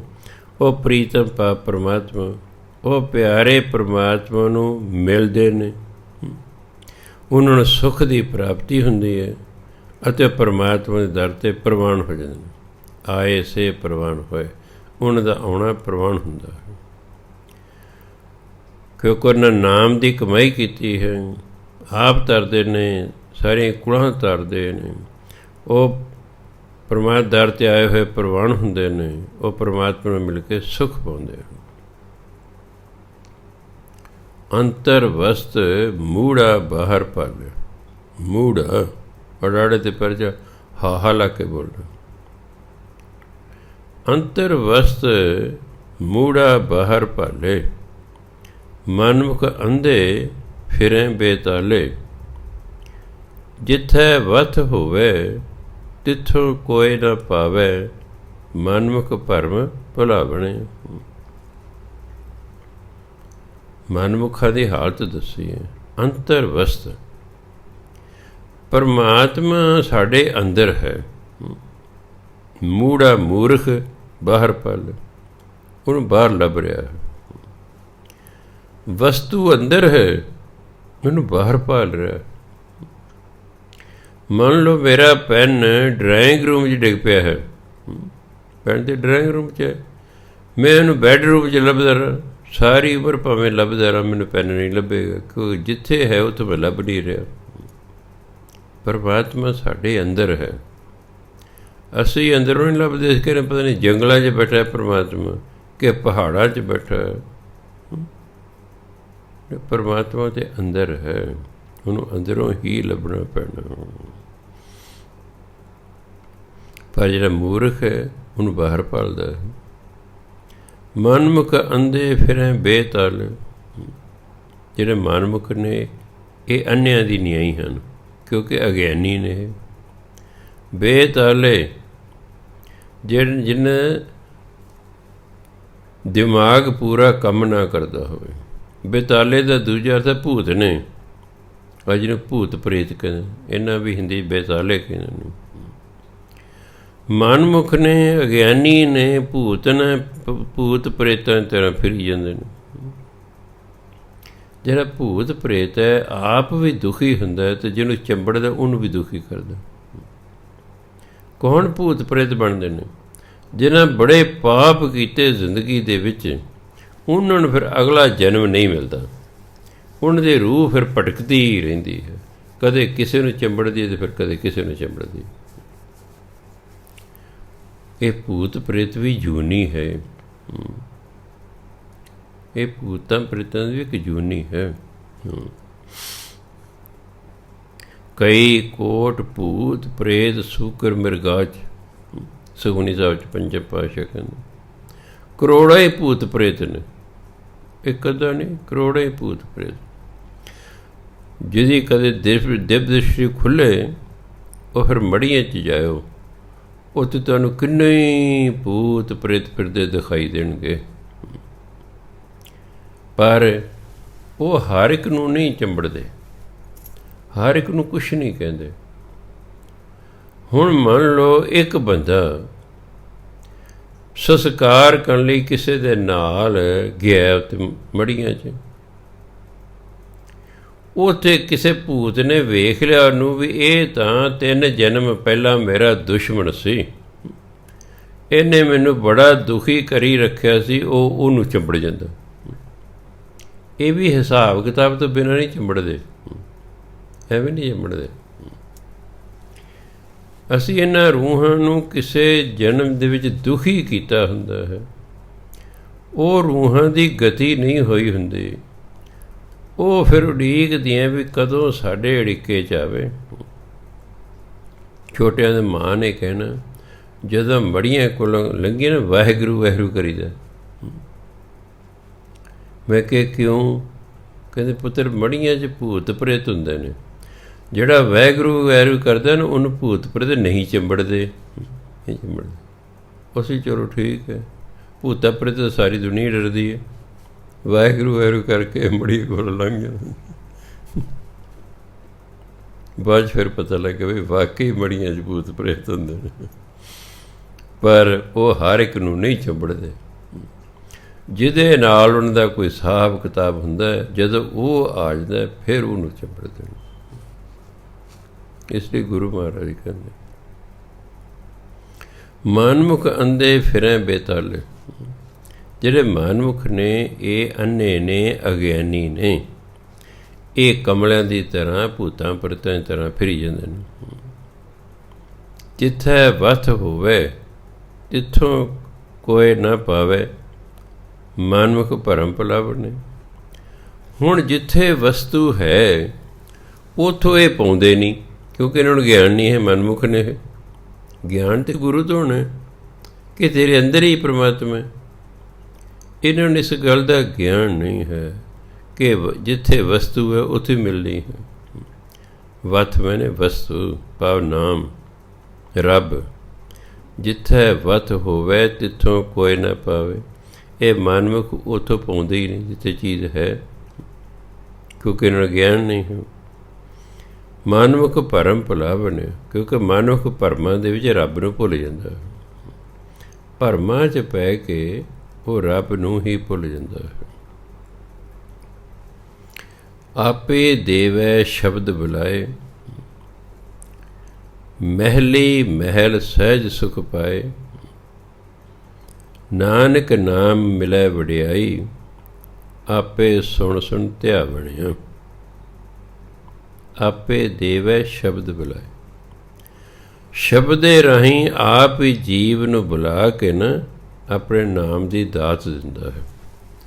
ਅਸੀਂ ਤਾਂ ਨਾਮ ਜਪੀ ਜਾਂਦੇ, ਜਿਹੜਾ ਗੁਰੂ ਨੇ ਸਾਨੂੰ ਸ਼ਬਦ ਦਿੱਤਾ ਜਪੀ ਜਾਣਾ ਜਪੀ ਜਾਣਾ ਜਪੀ ਜਾਣਾ। ਫਿਰ ਪਰਮਾਤਮਾ ਨੇ ਆਪ ਹੀ ਸਾਨੂੰ ਬੁਲਾ ਕੇ ਨਾਮ ਦੀ ਦਾਤ ਦੇ ਦੇਣੀ ਹੈ। ਮਹਿਲੀ ਪਰਮਾਤਮਾ, ਮਹਿਲ ਪਰਮਾਤਮਾ ਦੇ ਮਹਿਲ ਵਿੱਚ ਸਹਿਜ ਸੁਖ, ਸਦਾ ਰਹਿਣ ਵਾਲਾ ਸੁਖ। ਫਿਰ ਉਹ ਜੀਵ ਪਰਮਾਤਮਾ ਦੇ ਮਹਿਲ ਵਿੱਚ ਪਹੁੰਚ ਜਾਂਦਾ ਅਤੇ ਉੱਥੇ ਸਦਾ ਰਹਿਣ ਵਾਲੇ ਸੁੱਖ ਨੂੰ ਪ੍ਰਾਪਤ ਕਰ ਲੈਂਦਾ ਹੈ। ਨਾਨਕ ਨਾਮ ਮਿਲੈ ਵਡਿਆਈ, ਨਾਮ ਦੇ ਰਾਹੀਂ ਜੀਵ ਨੂੰ ਵਡਿਆਈ ਮਿਲਦੀ ਹੈ। ਜਿਹੜਾ ਨਾਮ ਜਪਦਾ ਨਾ ਉਹਦੀ ਵਡਿਆਈ ਲੋਕ ਪਰਲੋਕ 'ਚ ਹੁੰਦੀ ਹੈ। ਸੰਸਾਰ 'ਚ ਵੀ ਉਹਦਾ ਲੋਕ ਆਦਰ ਮਾਣ ਕਰਦੇ ਹਨ, ਪਰਲੋਕ 'ਤੇ ਹੁੰਦੇ ਹੁੰਦਾ। ਆਪੇ ਸੁਣ ਸੁਣ ਧਿਆ ਬਣਿਆ। ਫਿਰ ਕੀ ਕਰਦਾ ਪਰਮਾਤਮਾ? ਉਸ ਵਡਿਆਈ ਨੂੰ ਸੁਣਦਾ ਰਹਿੰਦਾ, ਸੁਣਦਾ ਰਹਿੰਦਾ, ਸੁਣਦਾ ਰਹਿੰਦਾ, ਅਤੇ ਜਿਹੜਾ ਵਡਿਆਈ ਕਰਦਾ ਉਹਦੇ ਵੱਲ ਧਿਆਨ ਦਿੰਦਾ ਹੈ। ਤਾਂ ਕਿ ਜਿੱਥੇ ਹਰ ਆਰਾਧੀ ਹੈ ਤਿੱਥੇ ਹਰ ਮਿੱਤ ਸਹਾਈ। ਜਿੱਥੇ ਵੀ ਪਰਮਾਤਮਾ ਨੂੰ ਤੁਸੀਂ ਯਾਦ ਕਰੋਗੇ, ਪਰਮਾਤਮਾ ਉੱਥੇ ਹੀ ਮਿੱਤਰ ਬਣ ਕੇ ਆ ਜਾਂਦਾ ਹੈ। ਆਪੇ ਸੁਣ ਸੁਣ, ਆਪ ਹੀ ਜੀਵ ਤੋਂ ਨਾਮ ਸੁਣ ਸੁਣ ਕੇ ਧਿਆ ਬਣਿਆ। ਫਿਰ ਜੀਵ ਦਾ ਧਿਆਨ ਰੱਖਦਾ ਪਏ, ਮੇਰਾ ਨਾਮ ਜਪਦਾ ਵੀ। ਮਾਝ ਮਹਿਲਾ ਤੀਜਾ। ਤੀਸਰੇ ਪਾਤਸ਼ਾਹ ਅੱਗੇ ਫਰਮਾਨ ਕਰਦੇ ਨੇ, ਸਤਿਗੁਰ ਸਾਚੀ ਸਿੱਖ ਸੁਣਾਈ, ਹਰ ਚੇਤੋ ਅੰਤ ਹੋਏ ਸੁਖਾਈ। ਹਰ ਅਗੰਮ ਅਗੋਚਰ ਅਨਾਥ ਅਜੋਨੀ, ਸਤਿਗੁਰ ਕੈ ਭਾਏ ਪਾਵਣਿਆ। ਗੁਰੂ ਨੇ ਕਹਿੰਦੇ ਮੈਨੂੰ ਸੱਚੀ ਸਿੱਖਿਆ ਦਿੱਤੀ। ਸਿੱਖ ਮੈਨੇ ਸਿੱਖਿਆ। ਗੁਰੂ ਨੇ ਕਹਿੰਦੇ ਮੈਨੂੰ ਸੱਚੀ ਸਿੱਖਿਆ ਦਿੱਤੀ। ਕੀ ਸਿੱਖਿਆ ਦਿੱਤੀ? ਹਰ ਚੇਤੋ, ਹੇ ਭਾਈ ਪਰਮਾਤਮਾ ਦਾ ਨਾਮ ਯਾਦ ਕਰੋ, ਅੰਤ ਹੋਏ ਸਖਾਈ। ਇਹ ਪਰਮਾਤਮਾ ਜਿਹੜਾ ਨਾਮ ਹੈ ਨਾ, ਇਹ ਅੰਤ ਨੂੰ ਤੁਹਾਡੀ ਸਹਾਇਤਾ ਕਰੇਗਾ। ਸਖਾਈ ਹੁੰਦਾ ਸਹਾਇਤਾ ਕਰਨ ਵਾਲਾ। ਸਖਾ ਮਿੱਤਰ ਨੂੰ ਵੀ ਕਹਿੰਦੇ, ਜਿਹਨੂੰ ਇੰਗਲਿਸ਼ ਕਹਿੰਦੇ ਨੇ ਫੈਲੋ, ਕਲਾਸ ਫੈਲੋ। ਕਲਾਸ ਦੇ ਵਿੱਚ ਜਿਹੜੇ ਸਾਥੀ ਹੁੰਦੇ ਨੇ ਉਹਨਾਂ ਨੂੰ ਫੈਲੋ, ਉਹਨੂੰ ਕਹਿੰਦੇ ਸਖਾਈ। ਕਹਿੰਦੇ ਹਰੀ ਨੂੰ ਚੇਤੋ, ਹਰੀ ਨੂੰ ਯਾਦ ਕਰੋ, ਅੰਤ ਸਮੇਂ ਇਹੀ ਤੁਹਾਡੀ ਸਹਾਇਤਾ ਕਰੇਗਾ। ਹਰ ਅਗੰਮ, ਪਰਮਾਤਮਾ ਅਗੰਮ ਹੈ। ਇਹਨੂੰ ਅਗਮ ਨਹੀਂ ਪੜ੍ਹਨਾ, ਇਹ ਸੰਸਕ੍ਰਿਤ ਦਾ ਸ਼ਬਦ ਹੈ। ਗੱਗੇ 'ਤੇ ਟਿੱਪੀ ਲਾ ਕੇ ਪੜ੍ਹਨਾ। ਗੰਮ ਹੁੰਦਾ ਪਹੁੰਚਣਾ, ਅਗੰਮ ਜਿਹਦੇ ਤੱਕ ਪਹੁੰਚਿਆ ਨਾ ਜਾ ਸਕੇ। ਅਗੋਚਰ, ਗੋਚਰ ਹੁੰਦਾ ਪਕੜ 'ਚ ਆਉਣ ਵਾਲਾ। ਅਗੋਚਰ ਜਿਹੜਾ ਪਕੜ 'ਚ ਨਾ ਆਵੇ। ਅਨਾਥ ਜਿਹੜਾ ਕਿਸੇ ਦਾ ਗੁਲਾਮ ਨਹੀਂ, ਜੋ ਆਜ਼ਾਦ ਹੈ। ਅਜੋਨੀ ਜਿਹੜਾ ਜੂਨੀਆਂ 'ਚ ਨਹੀਂ ਪੈਂਦਾ। ਉਹ ਪਰਮਾਤਮਾ ਜੋ ਅਗੰਮ ਹੈ, ਅਪਹੁੰਚ ਹੈ, ਅਗੋਚਰ ਹੈ, ਅਪਕੜ ਹੈ, ਅਨਾਥ ਹੈ। ਉਹਦਾ ਕੋਈ ਮਾਲਕ ਨਹੀਂ, ਉਹ ਆਪ ਬਿਨਾਂ ਮਾਲਕ ਤੋਂ ਹੈ। ਅਜੋਨੀ, ਉਹ ਜੂਨੀਆਂ 'ਚ ਨਹੀਂ ਹੁੰਦਾ, ਜੰਮਦਾ ਮਰਦਾ ਨਹੀਂ ਹੈ ਉਹ। ਇਹੋ ਜਿਹਾ ਪਰਮਾਤਮਾ ਸਤਿਗੁਰ ਕੈ ਭਾਏ ਪਾਵਨ। ਭਾਏ ਹੁੰਦਾ ਪਿਆਰ। ਇਹੋ ਜਿਹਾ ਪਰਮਾਤਮਾ ਗੁਰੂ ਦੇ ਪਿਆਰ ਰਾਹੀਂ ਪ੍ਰਾਪਤ ਹੁੰਦਾ ਹੈ। ਹਉ ਵਾਰੀ ਜੀਉ ਵਾਰੀ, ਆਪ ਨਿਵਾਰਣਿਆ। ਆਪ ਦੇ ਹਉਮੈ ਨਿਵਾਰਨ ਹੁੰਦਾ, ਦੂਰ ਕਰਨ। ਜਿਵੇਂ ਆਪਣੇ ਗੁਰਦੁਆਰਾ ਸਾਹਿਬ ਦੁੱਖ ਨਿਵਾਰਨ ਸਾਹਿਬ, ਦੁੱਖ ਨੂੰ ਦੂਰ ਕਰਨ ਵਾਲਾ, ਦੁੱਖ ਨੂੰ ਖਤਮ ਕਰਨ ਵਾਲਾ। ਕਿਉਂਕਿ ਜਿਹੜਾ ਗੁਰੂ ਹੈ ਉਹ ਤਾਂ ਦੁੱਖ ਨਿਵਾਰਨ ਹੈ। ਉਹ ਸਿੱਖ ਦੇ ਦੁੱਖਾਂ ਨੂੰ ਦੂਰ ਕਰਦਾ ਹੈ। ਕਹਿੰਦੇ ਮੈਂ ਕਿਸ ਤੋਂ ਬਲਿਹਾਰ ਹਾਂ? ਹਉ ਵਾਰੀ ਜੀਉ ਵਾਰੀ। ਮੈਂ ਆਪਣੀ ਜਿੰਦ ਵਾਰਦਾ ਹਾਂ। ਕਿਸ ਤੋਂ? ਆਪ ਨਿਵਾਰਨੇ, ਜਿਹੜੇ ਆਪਣੇ ਅੰਦਰ ਹਉਮੈ ਨੂੰ ਖਤਮ ਕਰ ਲੈਂਦੇ। ਜਿਹੜੇ ਆਪਣੇ ਆਪ ਨੂੰ ਅੰਦਰੋਂ ਹਉਮੈ ਖਤਮ ਕਰ ਲੈ ਕੇ ਮਨ ਤੋਂ ਬਲਿਹਾਰ ਜਾਂਦਾ। ਕਿਉਂ? ਹਉਮੈ ਖਤਮ ਹੋਵੇਗੀ ਤਾਂ ਹੀ ਪਰਮਾਤਮਾ ਪ੍ਰਗਟ ਹੋਏਗਾ। ਜਿੱਥੇ ਹਉਮੈ ਉੱਥੇ ਪਰਮਾਤਮਾ ਨਹੀਂ, ਜਿੱਥੇ ਪਰਮਾਤਮਾ ਉੱਥੇ ਹਉਮੈ ਨਹੀਂ ਹੈ। ਸੋ ਇਸ ਲਈ ਹੁਣ ਹਉਮੈ ਨੂੰ ਖਤਮ ਕਿਵੇਂ ਕੀਤਾ ਜਾ ਸਕੇ, ਇਹ ਸਾਡੇ ਵੱਸ ਦਾ ਰੋਗ ਨਹੀਂ ਹੈ। ਅਸੀਂ ਆਪਣੀ ਕਿਸੇ ਵੀ ਤਾਕਤ ਨਾਲ ਅੰਦਰੋਂ ਹਉਮੈ ਨਹੀਂ ਖਤਮ ਕਰ ਸਕਦੇ। ਉਹ ਤਾਂ ਪਰਮਾਤਮਾ ਦਾ ਨਾਮ ਹੈ। ਨਾਮ ਜਪੀ ਜਾਓ, ਜਪੀ ਜਾਓ, ਜਪੀ ਜਾਓ, ਜਪੀ ਜਾਓ। ਇੱਕ ਸਮਾਂ ਆਵੇਗਾ ਕਿ ਅੰਦਰੋਂ ਕਾਮ, ਕ੍ਰੋਧ, ਲੋਭ, ਮੋਹ, ਹੰਕਾਰ ਖਤਮ ਹੋ ਜਾਣਗੇ। ਆਪ ਗਵਾਏ ਤਾਂ ਹਰ ਪਾਏ। ਜਿਹੜਾ ਮਨੁੱਖ ਆਪਣੇ ਅੰਦਰ ਹਉਮੈ ਖਤਮ ਕਰ ਲੈਂਦਾ ਹੈ, ਉਹਨੂੰ ਫਿਰ ਪਰਮਾਤਮਾ ਮਿਲਦਾ ਹੈ।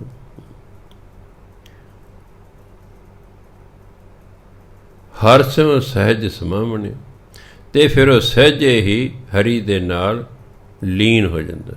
ਸਮਾਜ ਦੇ ਵਿੱਚ ਸਮਾਜਦਾ, ਉਹਦੇ ਨਾਲ ਲੀਨ ਹੋ ਜਾਂਦਾ। ਆਪਣੇ ਅੰਦਰ ਹਉਮੈ ਖਤਮ ਕਰਨੀ, ਫਿਰ ਹਰੀ ਦੀ ਪ੍ਰਾਪਤੀ ਹੁੰਦੀ ਹੈ। ਫਿਰ ਜੀਵ ਹਮੇਸ਼ਾ ਹਰੀ ਦੇ ਨਾਲ ਸਹਿਜ ਅਵਸਥਾ ਰਾਹੀਂ ਸਮਾਇਆ ਰਹਿੰਦਾ ਹੈ। ਪੂਰਵ ਲਿਖਿਆ ਸੋ ਕਰਮ ਕਮਾਇਆ, ਸਤਿਗੁਰ ਸੇਵ ਸਦਾ ਸੁਖ ਪਾਇਆ। ਬਿਨ ਭਾਗਾਂ ਗੁਰ ਪਾਈਐ ਨਾਹੀਂ, ਸ਼ਬਦੈ ਮੇਲ ਮਿਲਾ ਬਣਿਆ। ਪੂਰਬ ਲਿਖਿਆ, ਪਹਿਲਾਂ ਹੀ ਜੋ ਸਾਡੀ ਕਿਸਮਤ 'ਚ ਲਿਖਿਆ ਹੋਇਆ ਹੈ। ਕਿਉਂਕਿ ਮਨੁੱਖ ਕਿਸਮਤ ਲਿਖਾ ਕੇ ਫਿਰ ਇਸ ਸੰਸਾਰ 'ਤੇ ਆਉਂਦਾ ਹੈ, ਇੱਥੇ ਆ ਕੇ ਵੀ ਕਰਮ ਕਰਦਾ ਹੈ। ਜੋ ਪਿੱਛੇ ਕਰਮ ਕੀਤੇ ਨੇ ਉਹਨਾਂ ਦਾ ਚੰਗਾ ਜਾਂ ਮੰਦਾ ਫਲ ਇੱਥੇ ਭੋਗਦਾ ਰਹਿੰਦਾ ਹੈ, ਨਵੇਂ ਕਰਮ ਕਰਦਾ ਰਹਿੰਦਾ ਹੈ। ਉਹ ਫਿਰ ਅਗਲੇ ਜਨਮ 'ਚ ਉਹਨਾਂ ਕਰਮਾਂ ਦਾ ਫਿਰ ਫਲ ਭੋਗਦਾ ਰਹਿੰਦਾ ਹੈ, ਅਤੇ ਇਹ ਸਿਲਸਿਲਾ ਲੱਖਾਂ ਸਾਲਾਂ ਤੱਕ ਚੱਲਦਾ ਰਹਿੰਦਾ। ਜਿੰਨਾ ਚਿਰ ਬੰਦੇ ਨੂੰ ਬ੍ਰਹਮ ਗਿਆਨ ਨਹੀਂ ਹੋ ਜਾਂਦਾ, ਉਹਨਾਂ ਚਿਰ ਸਿਲਸਿਲਾ ਚੱਲੀ ਹੋਈ ਜਾਣਾ। ਪੂਰਬ ਲਿਖਿਆ ਸੋ ਕਰਮ ਕਮਾਏ, ਜੋ ਪਹਿਲਾਂ ਹੀ ਕਿਸਮ 'ਚ ਲਿਖਿਆ ਸੀ ਉਹਦੇ ਅਨੁਸਾਰ ਹੀ ਮਨੁੱਖ ਕਰਮ ਕਰਦਾ ਹੈ। ਇਹ ਤਾਂ ਪਹਿਲੇ ਲਈ ਜੋ ਅਸੀਂ ਕਰ ਰਹੇ ਹਾਂ, ਇਹ ਤਾਂ ਪਹਿਲੇ ਲਿਖਿਆ ਹੋਇਆ ਸੀ। ਇੱਕ ਬੰਦਾ ਕੈਨੇਡਾ ਚਲੇ ਗਿਆ, ਪਹਿਲੇ ਲਿਖਿਆ ਕੈਨੇਡਾ ਜਾਵੇਗਾ, ਕਿਸੇ ਦੇ ਲਿਖਿਆ ਅਮਰੀਕਾ ਜਾਵੇਗਾ, ਕਿਸੇ ਦੇ ਆਸਟ੍ਰੇਲੀਆ, ਨਿਊਜ਼ੀਲੈਂਡ, ਪਤਾ ਪੁਰਤਗਾਲ, ਪਤਾ ਕਿੱਥੇ ਕਿੱਥੇ ਲਿਖਿਆ, ਕਿ ਉੱਥੋਂ ਦੇ ਦਾਣੇ ਲਿਖੇ ਹੁੰਦੇ ਨੇ। ਜਹਾਂ ਦਾਣੇ ਤਹਾਂ ਖਾਣੇ, ਜਿੱਥੋਂ ਦੇ ਪਰਮਾਤਮਾ ਨੇ ਦਾਣੇ ਲਿਖਤੇ ਬੰਦਾ ਉੱਥੇ ਜਾ ਕੇ ਉਹਨਾਂ ਨੂੰ ਖਾਂਦਾ ਹੈ। ਇਹ ਪਹਿਲੇ ਲਿਖਿਆ ਹੁੰਦਾ। ਜੇ ਅਸੀਂ ਕਿਤੇ ਆਪਣੀ ਮਰਜ਼ੀ ਨਾਲ ਜਾ ਸਕੇ, ਮੇਰਾ ਸਾਰਾ ਪੰਜਾਬ ਹੀ ਬਾਹਰ ਤੁਰ ਜੇ, ਇੱਥੇ ਕੋਈ ਨਾ ਰਹੇ। ਸਾਡੇ ਵਰਗੇ ਜੇ 5% ਰਹਿ ਵੀ ਗਏ, ਉਹ 95% ਚਲੇ ਗਏ, ਉਹਨਾਂ ਦਾ 5% ਦਾ ਜੀਅ ਨਹੀਂ ਲੱਗਣਾ। ਉਹ ਕਹਿੰਦੇ ਆਪਾਂ ਵੀ ਚੱਲੋ, ਆ ਖਾਲੀ ਹੋ ਜਾਏਗਾ ਸਾਰਾ ਪੰਜਾਬ। ਲੈ ਕੋਈ ਵੀ ਸਰਕਾਰ ਕਹਦੇ ਫੌਰਨ ਦੀ ਕਿ ਭਾਈ ਸਿਰਫ ਤੁਸੀਂ ਨਾ ਹਵਾਈ ਜਹਾਜ਼ ਦੀ ਟਿਕਟ ਲਾਉਣੀ, ਬਸ ਹੋਰ ਕੁਛ ਨਹੀਂ ਕਰਨਾ। ਤੁਸੀਂ ਹਵਾਈ ਜਹਾਜ਼ 'ਤੇ ਚੜ੍ਹੋ ਅਤੇ ਸਾਡੇ ਦੇਸ਼ 'ਚ ਆ ਜਾਓ। ਦੇਖੋ ਅੰਮ੍ਰਿਤਸਰ ਤੋਂ ਲੈ ਕੇ ਹਵਾਈ ਅੱਡੇ ਤੱਕ ਜੇ ਨਾ ਲਾਈਨਾਂ ਦੀਆਂ ਲਾਈਨਾਂ ਲੱਗ ਜਾਣ, ਫਿਰ ਵੀ ਕਿੰਨੇ ਦਿਨਾਂ ਬਾਅਦ ਜਾ ਕੇ ਵਾਰੀ ਆਵੇਗੀ। ਪਰ ਜਾਣਗੇ ਤਾਂ ਉਹੀ ਜਿਹਨਾਂ ਦਾ ਲਿਖਿਆ ਹੋਇਆ ਹੈ। ਸੋ ਪੂਰਬ ਲਿਖਿਆ ਸੋ ਕਰਮ ਕਮਾਇਆ। ਮਨੁੱਖ ਜੋ ਪਹਿਲੇ ਲਿਖਿਆ ਹੋਇਆ ਉਹਦੇ ਅਨੁਸਾਰ ਕਰਮ ਕਰਦਾ ਹੈ। ਸਤਿਗੁਰ ਸੇਵ ਸਦਾ ਸੁਖ ਪਾਏ। ਫਿਰ ਜਿਹੜੇ ਗੁਰੂ ਦੀ ਸੇਵਾ ਕਰਦੇ ਨੇ, ਗੁਰੂ ਦੀ ਸੇਵਾ ਰਾਹੀਂ ਉਹਨਾਂ ਨੂੰ ਸਦੀਵੀ ਸੁੱਖ ਦੀ ਪ੍ਰਾਪਤੀ ਹੋ ਜਾਂਦੀ ਹੈ। ਬਿਨ ਭਾਗਾਂ ਗੁਰ ਪਾਈਐ ਨਹੀਂ, ਪਰ ਬਿਨਾਂ ਚੰਗੇ ਭਾਗਾਂ ਦੇ ਗੁਰੂ ਨਹੀਂ ਮਿਲਦਾ ਹੈ। ਜੇ ਲਿਖਿਆ ਹੋਏਗਾ ਨਾ ਕਿ ਤੂੰ ਗੁਰੂ ਵਾਲਾ ਹੋਵੇਗਾ, ਉਹ ਤਾਂ ਹੀ ਹੋਵੇਗਾ, ਨਹੀਂ ਤਾਂ ਨਹੀਂ ਹੋਵੇਗਾ, ਨਹੀਂ ਤਾਂ ਨਹੀਂ ਹੋਵੇਗਾ। ਦੂਰ ਦੂਰ ਦੇ ਲੋਕ ਇਹ 28 ਸਾਲਾਂ 'ਚ ਸੰਥਿਆ ਲੈ ਲੈ ਕੇ ਚਲੇ ਗਏ। ਆ ਜਿਹੜੇ ਗੁਰਦੇ ਦੇ ਆਲੇ ਦੁਆਲੇ ਦੇ ਕਈ ਘਰ ਆਈ ਨਹੀਂ ਹੈਗੇ, ਉਹ ਲਿਖੇ ਹੀ ਨਹੀਂ ਉਹਨਾਂ ਦੇ। ਨਹੀਂ ਤੇ ਘਰ 'ਚ ਗੰਗਾ ਵਗ ਰਹੀ ਹੈ, ਲਿਖੇ ਹੀ ਨਹੀਂ ਹੁੰਦਾ। ਇਸ ਲਈ ਉਹਨਾਂ ਦਾ ਮਨ ਹੀ ਨਹੀਂ ਕਰਦਾ ਇਹਦੇ ਨਾਲ। ਤਾਂ ਹੈ ਵੀ ਜੋ ਪੂਰਬ ਲਿਖਿਆ ਹੋਇਆ ਨਾ, ਉਹਦੇ ਅਨੁਸਾਰ ਹੀ ਬੰਦਾ ਕਰਮ ਕਰਦਾ। ਬਿਨ ਭਾਗਾਂ ਗੁਰ ਪਾਈਐ ਨਹੀਂ, ਸੋ ਚੰਗੀ ਕਿਸਮਤ ਤੋਂ ਬਿਨਾਂ ਗੁਰੂ ਨਹੀਂ ਮਿਲਦਾ। ਸ਼ਬਦ ਹੈ ਮੇਲ ਮਿਲਾਵਣੇ, ਕਿਉਂਕਿ ਗੁਰੂ ਨੇ ਸਾਨੂੰ ਸ਼ਬਦ ਦੇਣੇ ਅਤੇ ਸ਼ਬਦ ਰਾਹੀਂ ਸਾਡਾ ਫਿਰ ਪਰਮਾਤਮਾ ਨਾਲ ਮੇਲ ਹੋਣਾ ਹੈ। ਅਤੇ ਜੇ ਭਾਗ ਚੰਗੇ ਨੇ ਤਾਂ ਗੁਰੂ ਹੀ ਨਹੀਂ ਮਿਲਣਾ। ਗੁਰੂ ਹੀ ਨਹੀਂ ਮਿਲਣਾ ਜਿਹੜਾ ਆਪਣਾ ਨਾਮ ਦੇ ਕੇ ਸਾਨੂੰ ਪਰਮਾਤਮਾ ਨਾਲ ਮਿਲਾ ਸਕੇ। ਸੋ ਜਿਹੜੇ ਗੁਰੂ ਪਿਆਰੇ ਗੁਰੂ ਵਾਲੇ ਨੇ, ਇਹਦਾ ਮਤਲਬ ਚੰਗੇ ਭਾਗ ਲਿਖਾ ਕੇ ਲੈਤਾ ਗੁਰੂ ਵਾਲੇ ਨੇ। ਜਿਵੇਂ ਚੰਗੇ ਸਕੂਲਾਂ 'ਚ ਦਾਖਲਾ ਹਰ ਬੱਚੇ ਨੂੰ ਨਹੀਂ ਮਿਲਦਾ, ਜਿਹਦੇ ਭਾਗਾਂ 'ਚ ਲਿਖਿਆ ਹੁੰਦਾ ਉਹਨੂੰ ਉਸੇ ਸਕੂਲ 'ਚ ਜਾ ਕੇ ਦਾਖਲਾ ਮਿਲਦਾ। ਨਹੀਂ ਤਾਂ ਕਈ ਚੱਜ ਬਹੁਤ ਤਗੜੇ ਸਕੂਲ ਨੇ ਪਟਿਆਲੇ 'ਚ, ਸਾਰਾ ਫਿਰ ਤਾਂ ਪਟਿਆਲਾ ਉਹ 'ਤੇ ਇੱਕੋ ਸਕੂਲ ਦਾਖਲਾ ਹੋ ਜਾਏ, ਐਸਾ ਨਹੀਂ ਹੁੰਦਾ। ਜਿਹਨੂੰ ਜਿੱਥੇ ਦਾਖਲਾ ਮਿਲਣਾ ਉੱਥੇ ਮਿਲਣਾ ਹੁੰਦਾ। ਸੋ ਗੁਰੂ ਮਹਾਰਾਜ ਕਹਿੰਦੇ ਗੁਰਮੁਖ ਅਲਿਪਤ, ਇਹਨੂੰ ਆਲਪਤ ਨਹੀਂ ਪੜ੍ਹਨਾ, ਲਿਪਤ ਦਾ ਵਿਰੋਧੀ ਸ਼ਬਦ ਹੈ ਅਲਿਪਤ, ਨਿਰਲੇਪ। ਗੁਰਮੁਖ ਅਲਿਪਤ ਰਹਿ ਸੰਸਾਰੇ, ਗੁਰ ਕੈ ਤਕੀਐ ਨਾਮ ਆਧਾਰੇ। ਗੁਰਮੁਖ ਜ਼ੋਰ ਕਰੇ ਕਿਆ ਤਿਸਨੂੰ, ਆਪੇ ਖਪ ਦੁਖ ਪਾਵਣਿਆ। ਜਿਹੜਾ ਗੁਰਮੁਖ ਹੁੰਦਾ ਹੈ ਉਹ ਸੰਸਾਰ ਨਿਰਲੇਪ ਰਹਿੰਦਾ ਹੈ। ਸੰਸਾਰ ਦਾ ਉਸ 'ਤੇ ਅਸਰ ਨਹੀਂ ਹੁੰਦਾ ਹੈਗਾ। ਸਾਡੇ 'ਤੇ ਸੰਸਾਰ ਦਾ ਅਸਰ ਹੁੰਦਾ ਹੈ, ਉਹ 'ਤੇ ਸੰਸਾਰ ਦਾ ਕੋਈ ਅਸਰ ਨਹੀਂ ਹੁੰਦਾ। ਰਹਿੰਦਾ ਸੰਸਾਰ 'ਚ ਹੀ ਹੈ, ਪਰ ਸੰਸਾਰ ਤੋਂ ਨਿਰਲੇਪ ਰਹਿੰਦਾ। ਉਹਨੂੰ ਅਸਲ 'ਚ ਕਹਿੰਦੇ ਬੈਰਾਗੀ। ਰਹੇ ਘਰ ਦੇ ਵਿੱਚ ਹੀ, ਪਰ ਮੋਹ ਤੋਂ ਰਹਿਤ ਹੋ ਜਾਏ। ਜਿਹੜਾ ਗੁਰਮੁਖ ਹੈ ਉਹ ਤਾਂ ਅਲਿਪਤ ਹੈ, ਉਹ ਤਾਂ ਨਿਰਲੇਪ ਹੈ, ਪਰ ਰਹਿੰਦਾ ਇਸ ਸੰਸਾਰ ਦੇ ਵਿੱਚ ਹੀ ਹੈ। ਗੁਰ ਕੈ ਤਕੀਐ ਨਾਮ ਉਧਾਰੈ। ਤਕੀਆ ਹੁੰਦਾ ਆਸਰਾ। ਅੱਜ ਵੱਡਾ ਸਾਰਾ ਗੋਲ ਸਿਰਹਾਣਾ ਮਗਰ ਆਪਾਂ ਢੋਲ ਲਾਈਦੇ, ਇਹਨੂੰ ਵੀ ਤਕੀਆ ਕਹਿੰਦੇ ਨੇ। ਇਹਨੂੰ ਵੀ ਤਕੀਆ ਕਹਿੰਦੇ। ਮੁਸਲਮਾਨਾਂ 'ਚ ਜਿੱਥੇ ਜੋਗੀ ਸਾਧੂ ਰਹਿੰਦੇ ਨੇ ਉਹ ਥਾਂ ਉਹਨੂੰ ਤਕੀਆ ਕਹਿੰਦੇ ਨੇ। ਤਕੀਆ ਹੁੰਦਾ ਆਸਰਾ। ਗੁਰ ਕੈ ਤਕੀਐ ਨਾਮ ਉਧਾਰੈ। ਉਹ ਗੁਰੂ ਦੇ ਆਸਰੇ ਅਤੇ ਨਾਮ ਦੇ ਆਸਰੇ ਰਹਿੰਦੇ ਹਨ। ਉਹਨਾਂ ਨੂੰ ਗੁਰੂ ਦਾ ਆਸਰਾ ਹੁੰਦਾ, ਉਹਨਾਂ ਨੂੰ ਨਾਮ ਦਾ ਆਸਰਾ ਹੁੰਦਾ। ਇਸ ਲਈ ਸੰਸਾਰ 'ਚ ਨਿਰਲੇਪ ਰਹਿੰਦੇ ਹਨ। ਗੁਰਮੁਖ ਜ਼ੋਰ ਕਰੇ ਕਿਆ ਤਿਸਨੂੰ। ਕਹਿੰਦੇ ਗੁਰਮੁਖ 'ਤੇ ਕਿਸੇ ਦਾ ਜ਼ੋਰ ਨਹੀਂ ਚੱਲਦਾ ਵੀ ਇਹਨੂੰ ਨੁਕਸਾਨ ਪਹੁੰਚਾਓ, ਜਿਆ ਕਰੋ ਜੀ। ਨਹੀਂ, ਗੁਰਮੁਖ 'ਤੇ ਕਿਸੇ ਦਾ ਜ਼ੋਰ ਨਹੀਂ ਚੱਲਦਾ। ਆਪੇ ਖਪ ਦੁਖ ਪਾਵਣਿਆ। ਸੋ ਜਿਹੜਾ ਗੁਰਮੁਖ 'ਤੇ ਜ਼ੁਲਮ ਕਰਨਾ ਚਾਹੁੰਦਾ ਹੈ ਉਹ ਆਪ ਹੀ ਖਪ ਕੇ ਦੁੱਖ ਪਾਉਂਦਾ ਰਹਿੰਦਾ, ਖਪਦਾ ਰਹਿੰਦਾ, ਦੁੱਖ ਪਾਉਂਦਾ ਰਹਿੰਦਾ। ਗੁਰਮੁਖ ਦਾ ਕੁਛ ਨਹੀਂ ਵਿਗੜਦਾ, ਕਿਉਂਕਿ ਗੁਰਮੁਖ ਆਪਣੇ ਆਪ ਨੂੰ ਸਰੀਰ ਹੀ ਨਹੀਂ ਮੰਨਦਾ। ਆਪਾਂ ਤਾਂ ਆਪਣੇ ਆਪ ਨੂੰ ਸਰੀਰ ਮੰਨਦੇ ਨੇ। ਗੁਰਮੁਖ ਕਹਿੰਦਾ ਮੈਂ ਸਰੀਰ ਨਹੀਂ, ਮੈਂ ਸਰੀਰ ਵਿੱਚ ਰਹਿਣ ਵਾਲੀ ਆਤਮਾ ਹਾਂ। ਅਤੇ ਆਤਮਾ ਨਾ ਕਦੇ ਮਰਦੀ ਹੈ, ਨਾ ਕੋਈ ਨੂੰ ਮਾਰ ਸਕਦਾ। ਕੋਈ ਐਸਾ ਹਥਿਆਰ ਨਹੀਂ ਬਣਿਆ ਜਿਹੜਾ ਆਤਮਾ ਨੂੰ ਵੱਢ ਟੁੱਕ ਸਕੇ। ਉਹ ਆਤਮਾ ਆਪਣੇ ਨੂੰ ਕਿਉਂ ਸਮਝਦੇ ਨੇ? ਸਾਡੀ ਆਤਮਾ ਅਤੇ ਸਰੀਰ ਆਪਸ ਵਿੱਚ ਜੁੜੇ ਹੋਏ ਹਨ। ਕੋਈ ਸਾਨੂੰ ਡੰਡਾ ਮਾਰਦਾ, ਸਾਡਾ ਮਨ ਦੁਖੀ ਹੁੰਦਾ, ਕਿਉਂਕਿ ਮਨ ਅਤੇ ਸਰੀਰ ਜੁੜੇ ਹੋਏ ਨੇ। ਸਾਨੂੰ ਆ ਕੇ ਕੋਈ ਭੈੜੀ ਖਬਰ ਸੁਣਾਉਂਦਾ ਹੈ, ਸਾਡੇ ਮਨ ਦੇ ਨਾਲ ਸਾਡਾ ਤਨ ਵੀ ਦੁਖਦਾ ਹੈ। ਸਾਡੇ ਖੁਸ਼ੀ ਗਮੀ ਦਾ ਦੋਨਾਂ 'ਤੇ ਅਸਰ ਹੁੰਦਾ। ਦੋਨੋਂ। ਹੁਣ ਜਿਹੜਾ ਬੰਦਾ ਭੈੜਾ ਹੈ, ਕੋਈ ਮਾੜਾ ਕੰਮ ਕੀਤਾ, ਪੁਲਿਸ ਉਸ ਨੂੰ ਕੁੱਟਦੀ ਹੈ, ਸੱਟਾਂ ਤੋਂ ਸਰੀਰ 'ਤੇ ਮਾਰਦੀ ਹੈ। ਹਾਲਾਂਕਿ ਸਰੀਰ ਦਾ ਕਸੂਰ ਨਹੀਂ, ਕਸੂਰ ਸਾਰਾ ਮਨ ਦਾ ਹੁੰਦਾ। ਮਨ ਨੇ ਸਰੀਰ ਤੋਂ ਕਰਵਾਇਆ, ਸਰੀਰ ਨੇ ਆਪਣੇ ਆਪ ਨਹੀਂ ਕੀਤਾ। ਪਰ ਡੰਡੇ ਸਰੀਰ ਨੂੰ ਪੈਂਦੇ ਨੇ ਅਤੇ ਦੁਖੀ ਮਨ ਹੁੰਦਾ ਨਾਲ, ਕਿਉਂਕਿ ਜੁੜਿਆ ਹੋਇਆ ਨਾ। ਇਹ ਜਿਹੜਾ ਸੀ ਕਰਦਾ ਬੰਦਾ, ਹਾ ਮਰ ਗਿਆ, ਪਰ ਉਹ ਨਾ ਸਰੀਰ ਨਹੀਂ ਕਰ ਰਿਹਾ ਹੁੰਦਾ, ਉਹਦਾ ਮਨ ਕਰ ਰਿਹਾ ਹੁੰਦਾ। ਅਸੀਂ ਦੁੱਖ ਸੁੱਖ ਮਨ, ਸਾਡਾ ਮਨ ਦੁੱਖ ਸੁੱਖ ਮਹਿਸੂਸ ਕਰਦਾ ਹੈ, ਸਰੀਰ ਨਹੀਂ ਕਰਦਾ।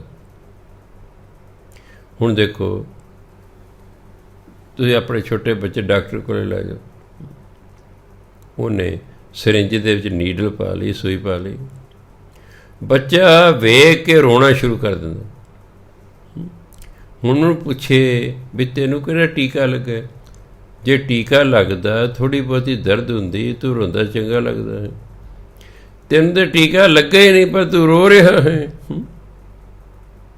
ਕਿਉਂ? ਉਹਦਾ ਮਨ ਡਰ ਰਿਹਾ ਵੀ ਹਾਏ ਹੋਏ ਟੀਕਾ ਲੱਗੂ, ਹਾਂ ਟੀਕਾ ਲੱਗੂ, ਇਸ ਕਰਕੇ ਰੋ ਰਿਹਾ। ਚਲੋ ਟੀਕਾ ਲੱਗੇ, ਸੂਈ ਚੁੱਭੇ, ਸਰੀਰ ਨੂੰ ਦੁੱਖ ਤਕਲੀਫ ਹੋਵੇ, ਮਨ ਰੋਵੇ, ਮੰਨਿਆ। ਨਾ ਸਰੀਰ ਨੂੰ ਟੀਕਾ ਲੱਗੇ, ਨਾ ਹੀ ਕੋਈ ਅਜੇ ਦੁੱਖ ਹੋਇਆ, ਪਰ ਉਹ ਰੋ ਰਿਹਾ ਹੈ, ਇਹ ਸਪੋਜ਼ ਕਰਕੇ ਕਿ ਮੈਨੂੰ ਟੀਕਾ ਲੱਗੂਗਾ, ਦੁੱਖ ਹੋਵੇਗਾ। ਇਹ ਬੰਦਾ ਸਪੋਜ਼ ਕਰ ਕਰਕੇ ਸਮੇਂ ਤੋਂ ਪਹਿਲਾਂ ਦੁਖੀ ਹੁੰਦਾ ਰਹਿੰਦਾ। ਕਈ ਡਿਪਰੈਸ਼ਨ ਚਲੇ, ਕਿਤੇ ਮੈਨੂੰ ਨਾ ਕਰੋਨਾ ਹੋ ਜੇ। ਆਹ ਸੁਣ ਸੁਣ ਕੇ ਮੈਂ ਤਾਂ ਹੀ ਆਪਣੀ ਸੰਗਤ ਨੂੰ ਬੇਨਤੀ ਕਰਦਾ, ਤੁਸੀਂ ਖਬਰਾਂ ਨਾ ਸੁਣਿਆ ਕਰੋ। ਖਬਰਾਂ ਸੁਣ ਕੇ ਜਿਨ੍ਹਾਂ ਦੇ ਮਾੜੇ ਦਿਲ ਹੁੰਦੇ ਨੇ ਉਹਨਾਂ ਨੂੰ ਤਾਂ ਹੌਲ ਪੈਣੇ ਸ਼ੁਰੂ ਹੋ ਜਾਂਦੇ ਵੀ ਜੇ ਮੈਂ ਮਰ ਗਿਆ ਜਾਂ ਮੈਂ ਮਰ ਗਈ ਮੇਰੇ ਬੱਚੇ ਕੀ ਕਰਨਗੇ ਅਤੇ ਰੁਲ ਜਾਣਗੇ। ਉਹ ਇਹ ਸੋਚਣ ਲੱਗੇ ਵੀ ਅੱਜ ਪਟਿਆਲੇ 'ਚ 11 ਮਰ ਗਏ, ਲੈ ਕਿਤੇ ਕੱਲ੍ਹ ਨੂੰ ਮੇਰੀ ਨਾ ਵਾਰੀ ਹੈ। ਮਰਿਆ ਨਹੀਂ ਉਹ, ਅਜੇ ਬੱਚੇ ਰੁਲੇ ਨਹੀਂ, ਪਰ ਸਪੋਜ਼ ਕਰ ਰਿਹਾ ਵੀ ਜੇ ਮੈਂ ਮਰ ਗਿਆ, ਮੈਂ ਇਕੱਲੇ ਹੀ ਘਰ 'ਚ ਕਮਾਉਣ ਵਾਲਾ ਹਾਂ, ਜੇ ਮੈਂ ਮਰ ਗਿਆ ਮੇਰੀ ਘਰ ਵਾਲੀ ਮੇਰੇ ਬੱਚੇ ਤਾਂ ਰੁਲ ਜਾਣਗੇ, ਪ੍ਰਾਪਰਟੀ ਤੇ ਕੋਲ ਹੈ ਕੋਈ ਨਹੀਂ ਵੀ ਜਿਹੜੀ ਮਗਰੋਂ ਖਾ ਲੈਣਗੇ। ਇੱਕ ਮਜ਼ਦੂਰ ਹੈ, ਇਕੱਲੇ ਹੀ ਕਮਾਉਂਦਾ, ਘਰ ਵਾਲੇ ਬੱਚੇ ਉਸ 'ਤੇ ਨਿਰਭਰ ਨੇ। ਉਹ ਮਜ਼ਦੂਰ ਭਰ ਜਵਾਨੀ ਜੇ ਮਰ ਜਾਂਦਾ ਹੈ ਤਾਂ ਬਾਕੀ ਪਰਿਵਾਰ ਨੂੰ ਦੇਖੋ ਕਿਤਨਾ ਔਖਾ ਹੋ ਜਾਂਦਾ ਹੈ।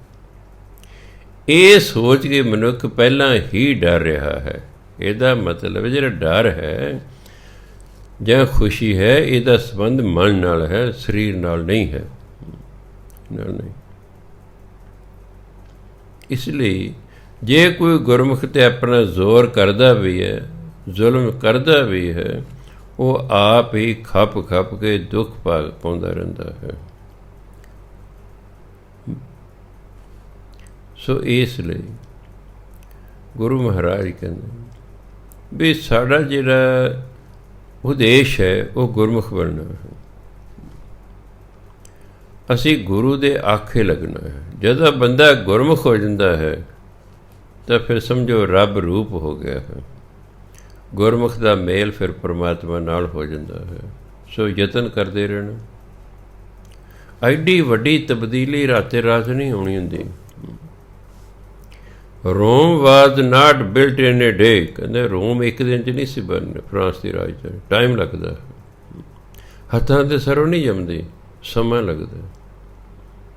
ਐਡੀ ਵੱਡੀ ਪ੍ਰਾਪਤੀ ਕਰਨੀ ਪਰਮਾਤਮਾ ਦੀ ਬਹੁਤ ਸਮਾਂ ਲੱਗੇਗਾ, ਬੜੇ ਸਾਲ ਲੱਗਣਗੇ ਅਤੇ ਬਹੁਤ ਘੰਟੇ ਲੱਗਣਗੇ।